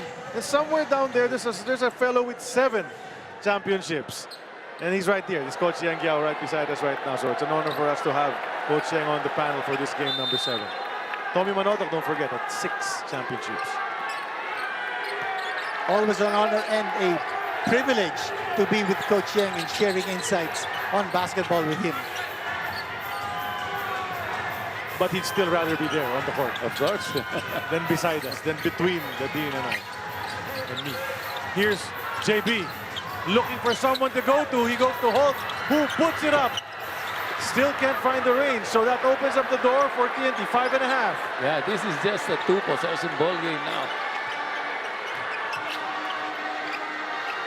Nambatak, he's been quiet. They go to McCullough again. He'll attack once more. He will score. And it's now down to a 1-possession game. Coach Yang and the Dean,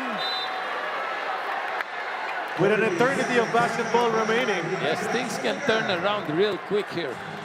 A 30-second timeout has been called, so we stay on as we are witnessing what could be a fabulous flurry of a wind-up here. But it's almost a one-man show for TNT.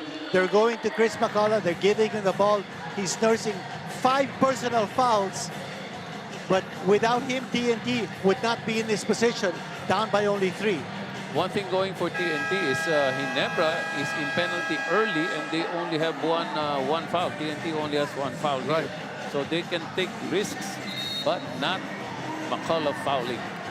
So anybody here on the TNT side can put a little bit more pressure just to protect McCullough from committing his fouls. You know what we've seen a lot of from these two teams throughout this series is that ability to fight back. Diba? Kahit down na sila by double digits. Both of these teams have fought back from big disadvantages and then come back. Ito, roller coaster, ups and downs. Parang NBA Finals. Pumapalik ang New York Knicks. Here's Yung tanong lang, sino ba ang Knicks dito? Whoa, that's a miss, but they keep it alive. That's a big offensive rebound coming from Holt. Oh, a reach in. Foul on Nambatak. Might have been a blessing in disguise. Correct. Finally, pumasok na yung tiro ni Holt. Hindi lang counted. Tama. Way after the whistle already. But Holt got that offensive rebound, giving Barangay Ginebra another possession. Ngayon, sasabihin ng Ginebra, dapat walang foul. But the foul was called, and here they try to set again. Scotty Thompson finds Pinto. Pinto not afraid to take those shots, but that's almost taken away by heading. 1.9. 9 on the shot clock. Makakatira pa kaya?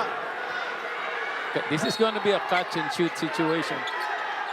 Hindi niya ibibigay yung bola. Here's Brownlee's not a bad place to go. He almost got it. Bakbakan sa rebound. Sino huling nakatapik? The guy in red, Scotty Thompson, they're saying. Hey, under all sorts of pressure, that shot of Brownlee was right there. Almost made it. Maganda yung linya. Only a 3-point lead here for Barangay Ginebra. Possession ng TNT. Nagdadala ng bola ngayon si Nambatak. Ginebra watching those 3-point shooters for sure. You got Heading, you got Oftana. Pogoy on the other side. McCullough, he'll take it. And he probably shouldn't have on that play. He forced it. The problem with TNT is the last 4 possessions. It's just been McCullough taking shots. Nobody else. At that time, he didn't attack the basket instead of settling. You wanted to tie it up for the outside shot. Wanted to tie it up immediately. Now, if fans are wondering, nasa si Abarientos, he's still sitting out. Holt Hindi pa continues din to miss. pumapasok yung tiro ni Holt. He's really been the missing piece for Barangay Nambatak Ginebra. steps into a 3. Wala yan. That would have been big. Still just a 1-possession game as Ginebra tries to protect their lead. Brownlee to Holt, who gives it up to Pinto. Holt's not going to take a shot any longer. He's become Pinto though will. Pinto. And he'll miss again. And look at McCullough getting way up there para makuha ang rebound. Eto na sila. Barangay Ginebra is not attacking McCullough's defense. They're taking shots from the outside. They should attack his defense. He's got 5 personal fouls. McCullough now will go in and miss. And asking for a foul is Chris McCullough. Getting that bump Barrientos could be ready to check back in. Time is dwindling here. It's going to be a foul on Reynam Batak, the 13th foul of TNT. Barrientos sitting out 3 minutes on the flagrant penalty 1. TNT has had opportunities to bring it down to 1 or to tie the game, and they've muffed it a couple of times. Ito ang Ginebra. Holt. Scotty. Setting the screen for Brownlee. Pinto corner. 3!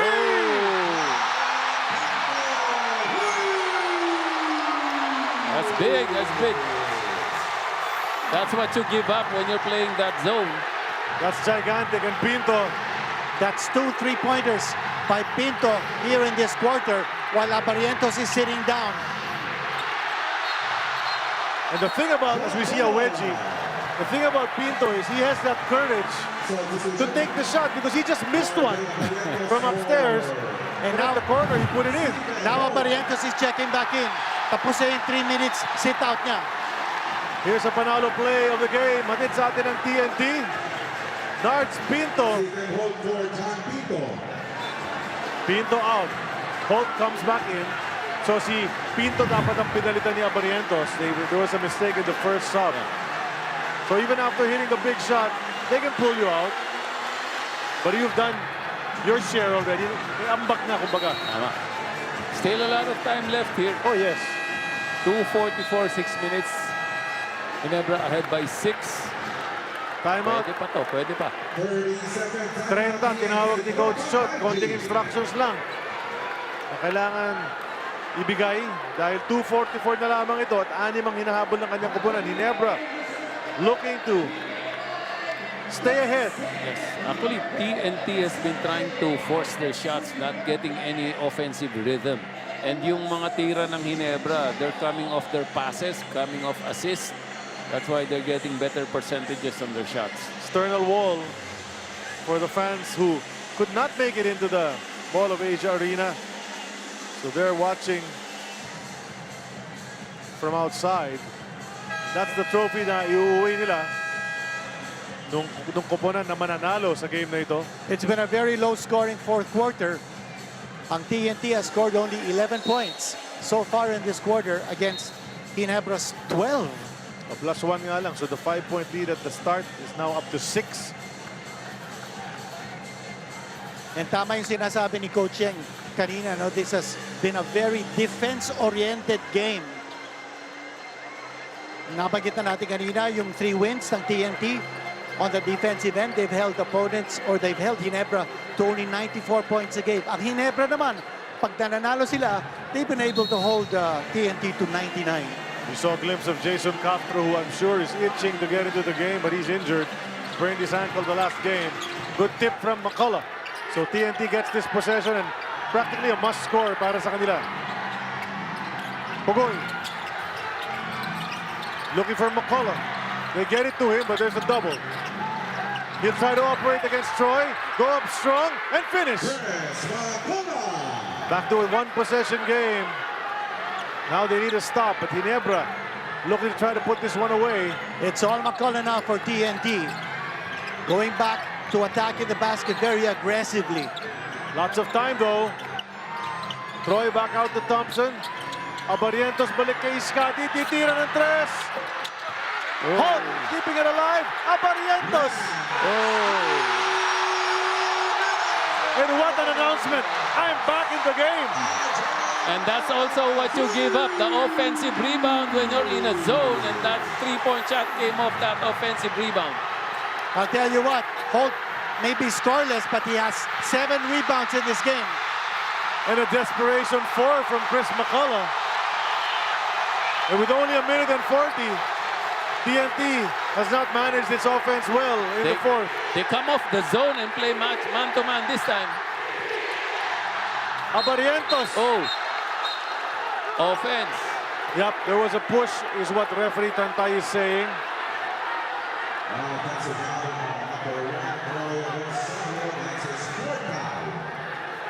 Nahuli ni referee Tantay na nanulak. Troy Rosario. Yeah. Ang natawagan ng personal foul. Actually, if they can challenge that, I think they still have a challenge. There is the decision from Coach. Yeah, they will challenge. That's a critical call. Now they challenge it. At ang head coach challenge natin natin sa atin ang Arena Plus, official game partner of the PBA, #1 sportsbook in the Philippines. Abangan muna natin habang nire-review ng ating mga referee sa may bandang kaliwa namin dito at courtside at the Mall of Asia Arena. Once again, we thank everyone for having joined us throughout this conference on RPTV and on the One Sports YouTube channel. It has been our pleasure to bring you the games of the Commissioner's Cup with only a minute and 28 remaining. Ano na lang to time management na lang to for Ginebra. They can manage their time here. Yung sinasabi, may tulak si Troy, kaya si Heading went, there. Yun yung sinasabi. That's what the referee saw. Is it enough to stick after this review? Let's see. It's very emphatic din ang pagtawag ni referee Tantay. Actually, this possession is also going to be very big, especially if Ginebra takes this possession. Medyo time management na lang kailangan nila rito. Malalaman natin kung anong pasya ng ating referees in a short while. Ito na. After po na review, meron pong illegal contact si Troy Rosario. Kaya matatawagan po natin na offensive foul. Therefore, the challenge made of Ginebra is not successful. May chance pa, TNT dito. Meron pa. Ito, panoorin natin. That's, I would say, minimal contact. But just the same, there was contact. Kaya yun ang tinawag ng ating referees. And we've talked about it twice, even on the earlier challenge on the other side. Maybe minimal contact, but there was contact. So where do you draw the line, diba? And the referee will have to decide. Actually, there's such a thing as marginal contact, which... Ako, ang description ko doon, coaching, inconsequential. Exactly. Dapat kung inconsequential, hindi tatawagan. But anyway, the decision will stick. And here... Oh, a miss from McCullough. He got to his spot, but he could not make the basket. And Ginebra fans are smelling it, but they throw it away. Nagmadali masyado. TNT, the door is open with 1:05. Big steal here by Octana. Bogoy, step back three. It's not dropping for TNT. It has not dropped from the late third into this fourth quarter. Hindi na nakikita natin yung flow of the offense at TNT. It's been Ginebra's defense dictating ano nangyayari dito sa ating second half.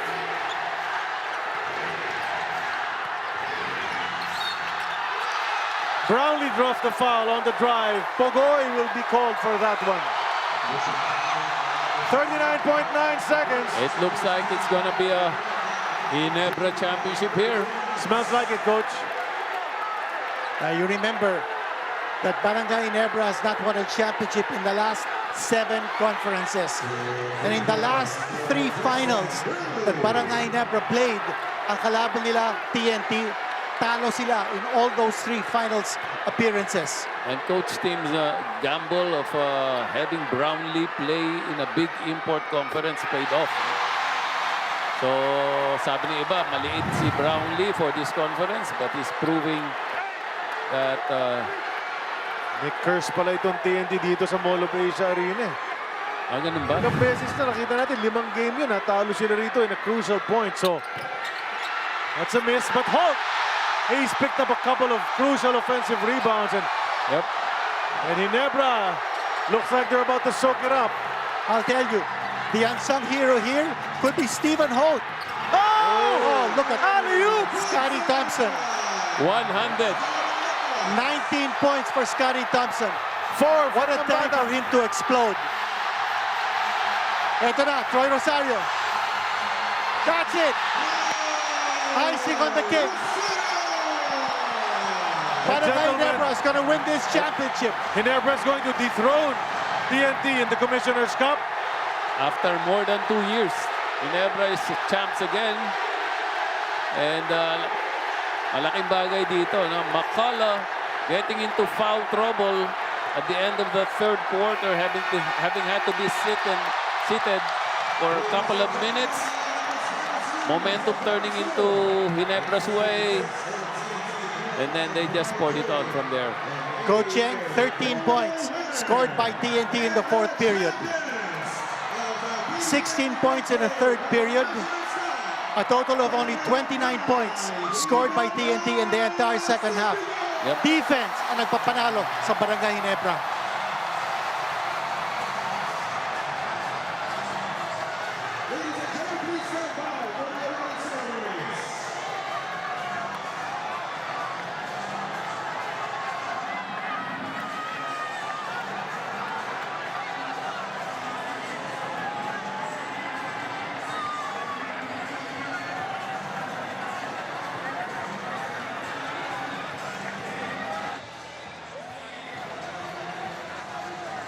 Ay, you watch pala.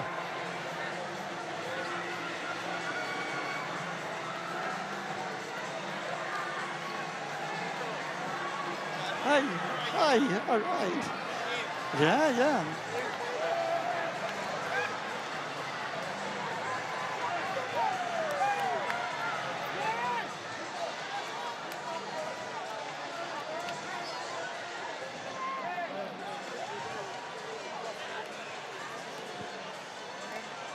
And there is the confetti that we talked about at the start of the coverage. And it's in favor of the guys in red. Barangay Ginebra. Chris McCullough put up a valiant last stand. Tried to bring his team to the championship as a replacement import for, of course, lest we forget, Bol Manut Bol, who started the conference and was taking the league by storm. But McCullough came in as an able replacement and took them all the way to a Game 7. Yes, but Token Tex actually came from number 8 seed to make it all the way to the final. So that's a big testament to what kind of team they are. Got saddled with a couple of injuries. No? Jason Caso, they needed him in this game, but they couldn't play him. But let's not take away anything from Ginebra. They deserve this championship. That's right, playing at tip-top whenever they needed it. Alternate wins ang nangyari sa ating serye. 1, 3, 5, 7, Ginebra. Oo nga, no? You remember in game number 3, nag-triple-double si Scotty Thompson. And then after that, bumaba kayang scoring output. And people were wondering, ano ba, injured ba si Scotty Thompson? He averaged only 4.3 points in the last 3 games. But dito, sa game number 7, ipinakita ni Scotty Thompson kung bakit he is the only player outside of JMF to win an MVP in the last 10 years. 19 points ang kinontribute po ni Scotty Thompson along with 11 rebounds and 8 assists. Almost a triple-double para sa kanya to back up Justin Brownlee. So Brownlee gets yet another championship. 7 beses na siya nagkampiyon in his 10 years in the PBA. Our BPG, none other than the best import. And why not? He put Barangay Ginebra on his shoulders. He had a spectacular third period when things turned around for Barangay Ginebra. He had 11 out of his 30 points coming in the third period. And then he just put the icing on the cake down the stretch in the fourth period. And he did tell Eileen earlier that he wanted to do better in the rebounding department kasi 5 rebound lang nakuha niya. In game number 6, he got 14 in this game. Helped them out really with 5 assists too. So the legacy does continue para kay Justin Brownlee na ating kababayan in international competitions. Has played for our flag in our country, which is he has now adopted as his own. So but that's the final score, 88-76, a low-scoring game, but maybe to Ginebra's liking. Yes, tama ka.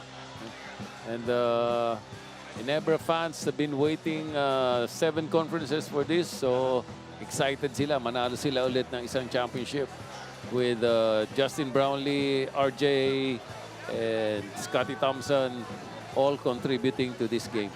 Bea Escudero is with the best player of this game, Justin Brownlee.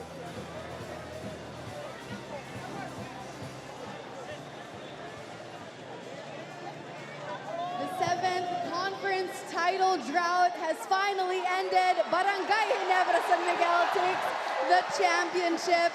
And our best player of the game is none other than Justin Brownlee. Justin, congratulations. When the game was hanging in the line, what allowed your team to just execute down that stretch?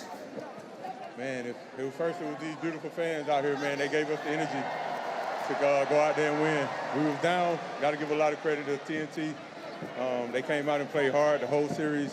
They gave us a battle, but Coach Tim just kept telling us, you know, this is our time. Stephen Holt said it, you know, before the series started. This is our time, and it was our time. JB, 10 years ago, you joined Barangay Ginebra. And here you are with another championship under your belt. What does this moment mean to you? It means everything.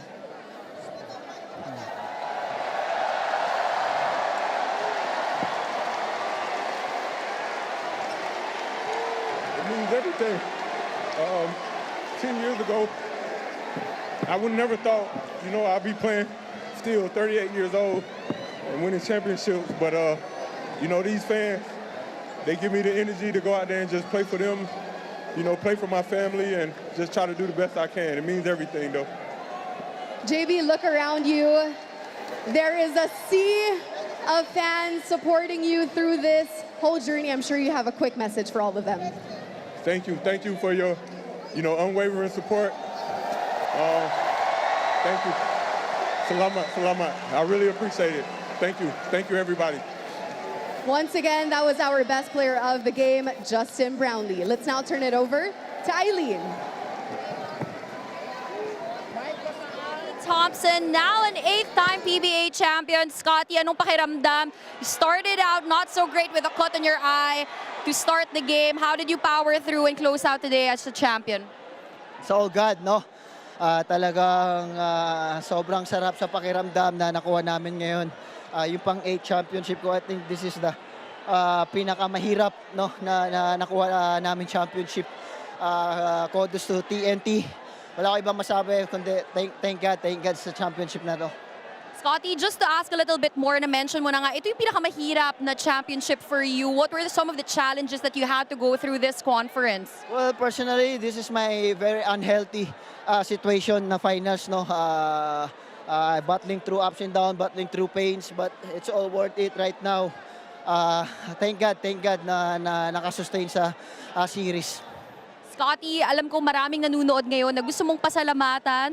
Meron ka bang mensahe para sa kanila? I just want to shout out sa buong Ginebra fans. Kung hindi dahil sa kanila, wala kami dito ngayon. Maraming salamat. And of course, gusto kong batiin family ko sa Digos, yung mama ko, yung mga kapatid ko, buong Digos, Davao del Sur. Of course, sa Mindanao, ino-offer ko itong championship na to sa nangyari sa Lindor sa Mindanao. Sana naging inspirasyon ko kayo and sa mga boss ko, Boss Ariel, Boss Ricky Mercado, sa family ko, Jinky, at sa mga anak ko. Thank you and para sa inyo itong championship na to.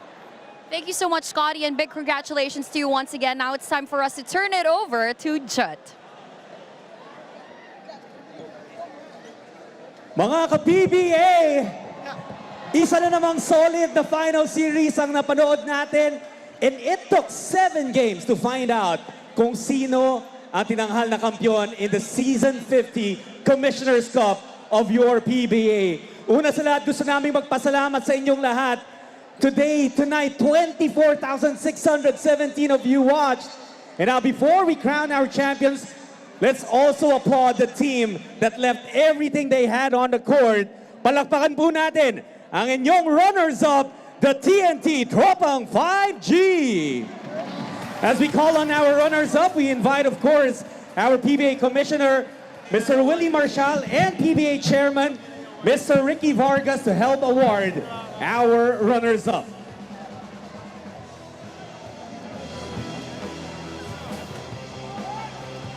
Once again, give it up for your runners-up in the 50th Season Commissioner's Cup, TNT Tropang 5G.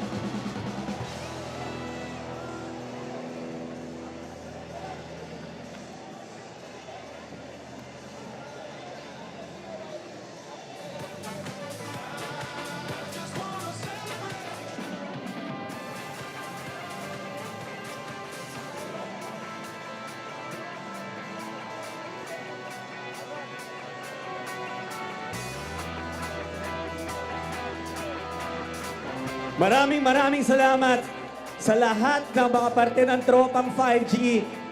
It was definitely a finals to remember.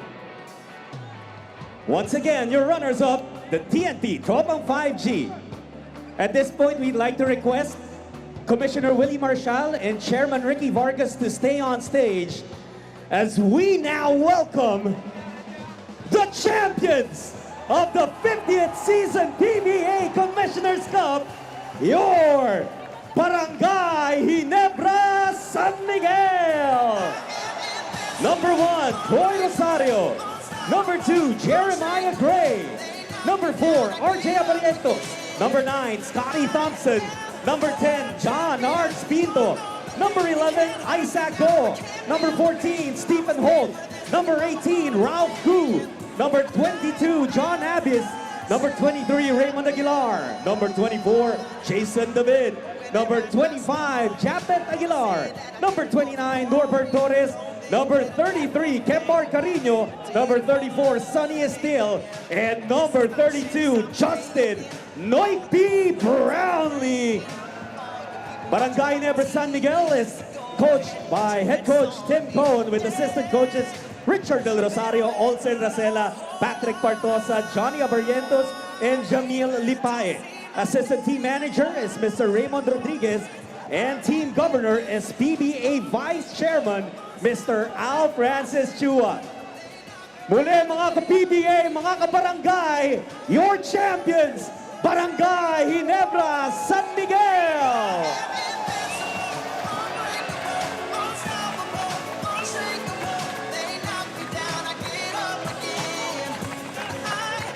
Of course, hindi natin palalampasin ang pagkakataon mo ito na makarinig mula mismo sa mga kampiyon. And first up, we'll hear from the winningest coach in PBA history. Give it up for Coach Tim Cohn.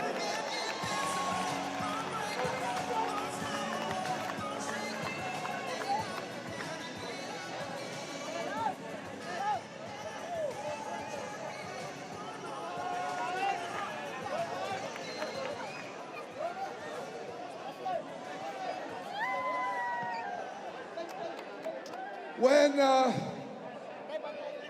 in the beginning, before the conference started, a lot of people were saying that we couldn't win because Justin Brownlee was too short or he was too old. But, man, Justin again proved he's the greatest of all time in terms of imports. Wow, he's really something. And obviously we have the greatest of all time fans that come and watch us every game. Thank you so much to everybody for being here. I'm glad we're able to win again after 3 years. It feels very, very good to win for you. Thank you. For you. For you. For you. Thank you very much. Once again, the winningest coach in the PBA, Coach Tim Cohn. Ngayon naman po, maririnig natin a message in some words from the team governor of Barangay Ginebra San Miguel, Mr. Al Francis Chua. Maraming salamat sa Ginebra family. Ito ang pinakamahirap na championship namin, pinakamahirap sa lahat. Hirap na hirap. Maraming po salamat. Una sa lahat, nagpapasalamat ako sa coach, sa coaching staff, sa mga players, sa mga ball boys, sa mga Ginebra management. Lahat nandito. Si Mrs. Ang, nandito po. Si Jacob Ang, the president of BMW. Thank you so much. Mga kaibigan ko na mga nandito, SSD. Lahat, Wednesday Club. Thank you. Lalo-lalo na sa aming chairman. Boss, nakuha rin. Maraming salamat. Para sa inyo po to. Para sa inyo po to. Maraming po salamat. Mga Ginebra, kung di ho dahil sa inyo, hindi ho napupuno ang Coliseum. Kayo lang ang pumupuno. Papa Araneta, Papa Moa, kayo lang po. Lahat ho kayo nagbabayad ng ticket. Kaya yung mga players, nagpapakamatay dahil sa inyo. Marami po salamat. Binabati ko rin anak ko, si Kyle, nandito sa Kasibea. Maraming salamat. I love you all. Thank you again, Team Governor of Barangay Ginebra, Mr. Al Francis Chua. Mga kabarangay, alam ko may inaantay pa kayo at oras na para malaman kung sino ang ating Finals MVP. And to help us award, we'd like to call on our PBA Commissioner, Mr. Willie Marshall, to be joined by our PBA Press Corps represented by Mr. Jonas Terado from Philippine Daily Inquirer, Mr. Ruben Terado of Spin.ph, Mr. Christian Jacinto of Spin.ph, Mr. Reynald Magallaon of Manila Bulletin, and Mr. Justin Bacnis of Tiebreaker Times. Magandang gabi sa inyo lahat. Congratulations, Barangay Ginebra, finally champions of the PBA Commissioner's Cup. On behalf of the great Ramon Fernandez and members of the PBA Press Corps, we are delighted to once again present the PBA Finals Most Valuable Player.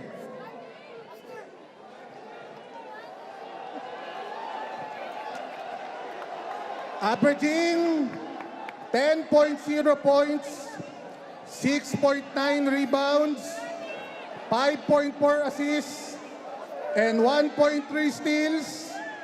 At magandang pinakita ngayong Game 7, the PBA Press Corps Finals MVP goes to Scotty Thompson! Another one for Scotty Thompson, your PBA 50th Season Commissioner's Cup Finals MVP.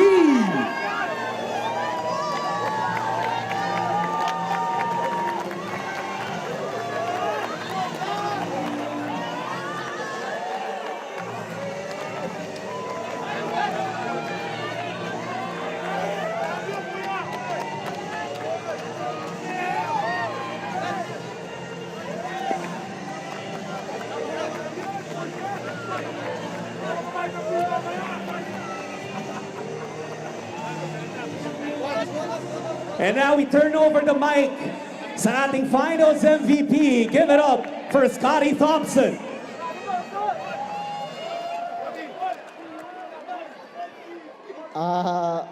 Una-una, maraming salamat sa Ginebra fans. Ito ata yung pinaka-emotional ko na panalo na MVP kasi unexpected, battling through ups and downs. So, gusto ko lang bigyang credit lahat ng mga teammates ko. Talagang we push each other, coaching staff, coach team, sa tiwala nila sa amin, binibigay sa amin. And of course, sa family ko, sa asawa ko, Jinky, sa mga anak ko, at sa family ko sa Davao, maraming salamat sa suporta. And of course, kay Boss Al na talagang walang sawang i-push ako. Boss, thank you. Alam mo yan, yung mga messages mo sa akin, boss, it means a lot sa akin. Nagbibigay kumpiyansa, nagbubusa sa amin sa team. I know, hindi lang ako. Marami kaming minomotivate mo. Maraming salamat, Boss Al, sa tiwala. And of course, sa boss namin, RSA, maraming salamat, Boss RSA, sa walang sawang suporta at pagbigay lahat ng meron kami. And again, gusto ko rin pasalamatan yung mga PTs namin, ball boys namin.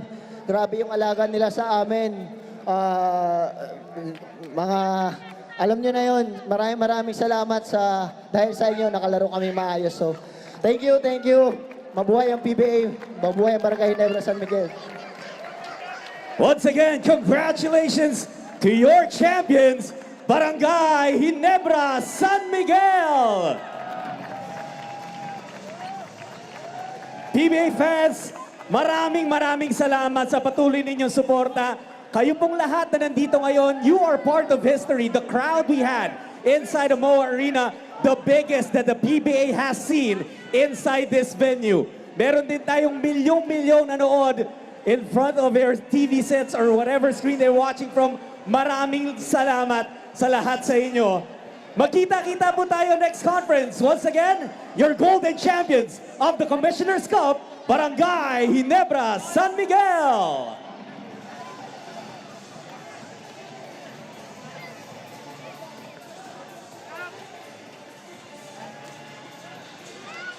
Nandiyan na nga ang ating mga kampiyon para sa Commissioner's Cup for the 50th season ng PBA. Barangay Ginebra gets a crown. Justin Brownlee gets another crown. Scotty Thompson gets another trophy as the finals MVP, the Ramon Fernandez finals MVP trophy. And there's confetti everywhere.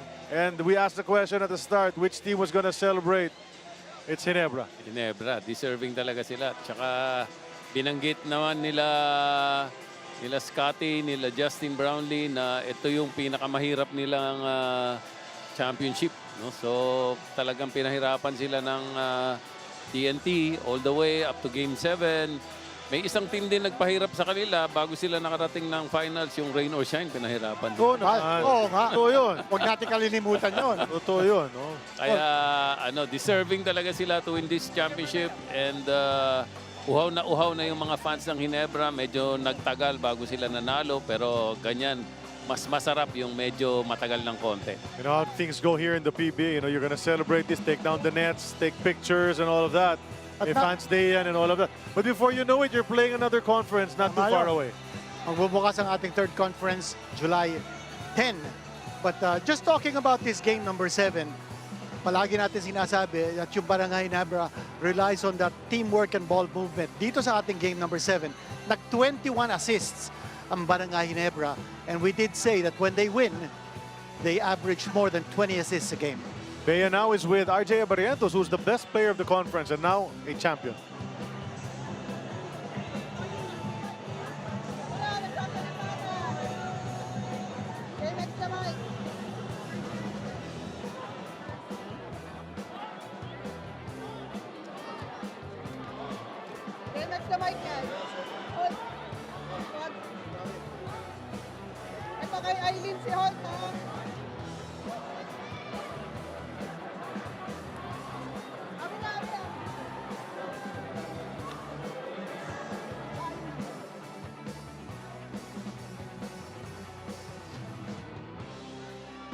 One of the nets taken down, Japet Aguilar doing the honors. You know, he's going to do that, put it over his head and pose for some photos. And neither team ripped the courts tonight. The shooting wasn't really outstanding in this game, but the goal is to outscore the other team, and Ginebra did it. Exactly. Tsaka makikita mo naman na pagod na yung both teams, no? Going to Game 7, very physical series. Both teams going through semifinals, also being challenged in their semifinals. Ayun, babalik tayo. Oh yeah, it's RJ with Bea right now. Is RJ Abarientos, our love Abarientos, and of course Coach Johnny Abarientos. Congratulations. RJ, like what I mentioned, you know, this is your first ever championship here in the PBA. Pwede mo ba pag-uusapan, ikwento kung paano ba yung naging journey mo heading into this moment? Yeah, what a journey. Grabe tong season na to. Grabe tong nangyari. Sobrang thankful, grateful ako na nagbigay ng lakas sa bawat players, coaches para makapag-adjust. Ups and downs nandyan palagi. Kaya nag-stick lang kami together nasa team, and yeah, maraming salamat dyan sa katabi mo. Grabe. It's family business. Kumbaga sa trabaho, kumbaga lagi akong ginagay dito. Lagi ko sinasabi yan sa interview. So yeah, that's it. Ito, dahil may puting konfetti, dahil dyan, sa katabi mo na yan. Sabi mo nga, Coach Johnny was really a part of your journey. Coach, seeing RJ here in the PBA winning his first ever championship, can you share with us the growth that you have seen from him from playing overseas and now here in the PBA? This has been something special for me, no? Kasi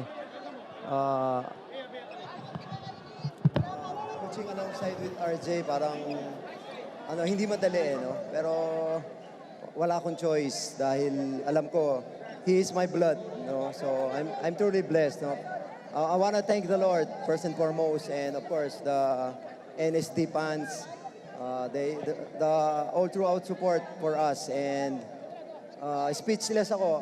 I can never imagine na magsasama kami ni RJ sa isang team, tapos ganito kagrabe yung impact with Ginebra, and winning all the awards and another championship is so much special for me. And Coach Tim, give me another chance to stay with him on his side. Kasi as Coach Tim, he's my second dad. So I'm very blessed to be part again ng isang champion team, especially Ginebra. And we are definitely excited to see you in this journey alongside RJ. Of course, before we move on to one of our other players, our love, before we proceed, do you have a quick message, of course, especially knowing that you have been here to support RJ throughout this journey? Super proud ako sa kanya. Grabe yung sacrifices niya. Grabe yung hard work niya talaga. Hindi lang as a player, pero as a person. So super proud ako sa kanya. And umpisa pa lang to, marami pa. Marami pang achievements, marami pang awards. So maraming salamat po sa Barangay Ginebra, sa Ginebra fans, at syempre sa asawa ko. Yeah. Congrats! Once again, the Abarientos family, congratulations to you, RJ, and of course to you, Coach Johnny. Let's now turn it over to Eileen. Thank you, Bea. I am joined by Stephen Holt. Stephen, congratulations on your first PBA title. Is this how you have imagined it? Yeah, I mean, again, shout out to TNT. This series deserved to go 7 games. They're well coached. They played so hard. But at the end of the day, man, I'm so proud of our team. Just fighting through adversity every single game, trying to figure out the puzzle to win. And we finally got over the hump. You appeared in the finals 3 times before getting your first PBA title. What made this appearance in this series very much different that allowed you as well to close out this series with a championship? Just experience. You know, we missed those last 2 finals. We huddled as a group, and we weren't going to be denied this series. And so I'm so proud of my teammates, just fighting through adversity, like I said, every single game, just trying to figure out a way to win. And at the end of the day, man, we deserve this. Stephen, I know a lot of your friends and family came out here to support you. Any message you would like to send out to them as well as our PBA fans? Man, I mean, just winning a championship, just all the hard work that we put in every single day. It's a reward, obviously, for everybody that's a Ginebra fan, family, teammates, and everyone who's part of the organization, so we're very happy. Thank you so much, Stephen. Now we would like to turn it over to Bea. Thank you so much, Eileen. Joining me is a 2-time PBA champion, Troy Rosario. Troy, the last time that you won this championship was in 2021. What does this moment mean to you personally, knowing ang dami mong pinagdaanan? Well, it's a dream come true. Alam niyo naman na bata pa ako, talagang dream ko na maglaro sa Ginebra. And to finally won a championship dito sa management na to, talagang sobrang saya. And yung mga na-witness ng mga nanood dito, maraming salamat sa suporta nyo, lahat ng mga Ginebra fans. And hopefully, next conference, umabot ulit tayo sa ganito. Troy, napag-usapan nga natin dati that this was always your dream to join Barangay Ginebra, and here we are. But it wasn't easy for you. Who helped you, who pushed you to become the player that you are now leading up to this championship? Well, yung family ko, all throughout ng career ko, talagang yung suporta nila hindi nagbabago. Wife ko, si Michelle, kids ko, and yung mga kapatid ko, and lahat ng mga nasa bahay, talagang walang sawa yung suporta nila sa akin, day in, day out. So ako, kailangan ko lang gawin yung trabaho ko, and I'm proud na may uwi namin championship ngayon. Troy, a lot of Barangay Ginebra fans came out here at the Mall of Asia Arena. Do you have a quick message to all of them? Sa lahat ng Ginebra fans na nandito ngayon at sa lahat ng mga nanonood, maraming salamat sa inyo. Hindi namin makukuha ito kung wala kayo. Once again, that was Troy Rosario, 2-time PBA champion. Let's now turn it over to the panel. So ito na nga ang ating setting ngayon, Mall of Asia Arena. After the tough 7-game series, Ginebra is champs, but let's look back at what happened earlier. Final game ng ating konferensya, first quarter pa lang. It was a quick start para sa TNT actually, especially from Jordan Heading. He came out blazing in that first quarter. Actually, ganda ng start ng ng TNT rito. No? Akala natin magtutuloy-tuloy, but Ginebra, as good as they are, as experienced as they are, found a way to counter the effectiveness of the TNT defense. Actually, ang ganda ng depensa ng TNT nung first half. They were leading by 7, pero nakahabol ang Ginebra just by being patient with that kind of ball movement. And then Brownlee taking over, and then helped out by Scotty Thompson And of course, nakatulong din na malaki si RJ, no, in crucial moments. Si McCullough tried his best in that first half, finding the lane wide open, slamming that one home, but it wasn't going to be that easy for him the rest of the night dahil talaga nag-focus sa kanya ang depensa ng Ginebra, pati na rin na foul trouble siya. At si Justin Brownlee naman, ito makikita natin kung anong ginawa niya. That medium range jumper was money para sa kanya. But 10 points for Jordan heading in the first quarter. 2-point lead for Ginebra as we enter that second period. Chris McCullough, his team up front, and he hoisted up a three, and that's the only three he made actually in this ball game, connecting on that attempt. But babawi naman si Justin Brownlee. Ito, nagkaroon ng turnover, and Justin Brownlee attacking the rim, making sure with that basket. Some players off that bench, Coach Yeng, para rito sa TNT, tumulong rin naman nung first half. One of them is this guy, Kim Aurin. Nakatulong siya. No? Actually, you contribute 4, 5, 6 points coming off the bench. That's really big, especially with the tight rotation in the finals. Troy Rosario, though, he played a very solid game dito sa game number 7. Talagang veterano na rin. And, the last time he won was with TNT. Now he wins with Ginebra. At si RR Pugoy naman, grabe din ang laro ni RR because he did it on both ends.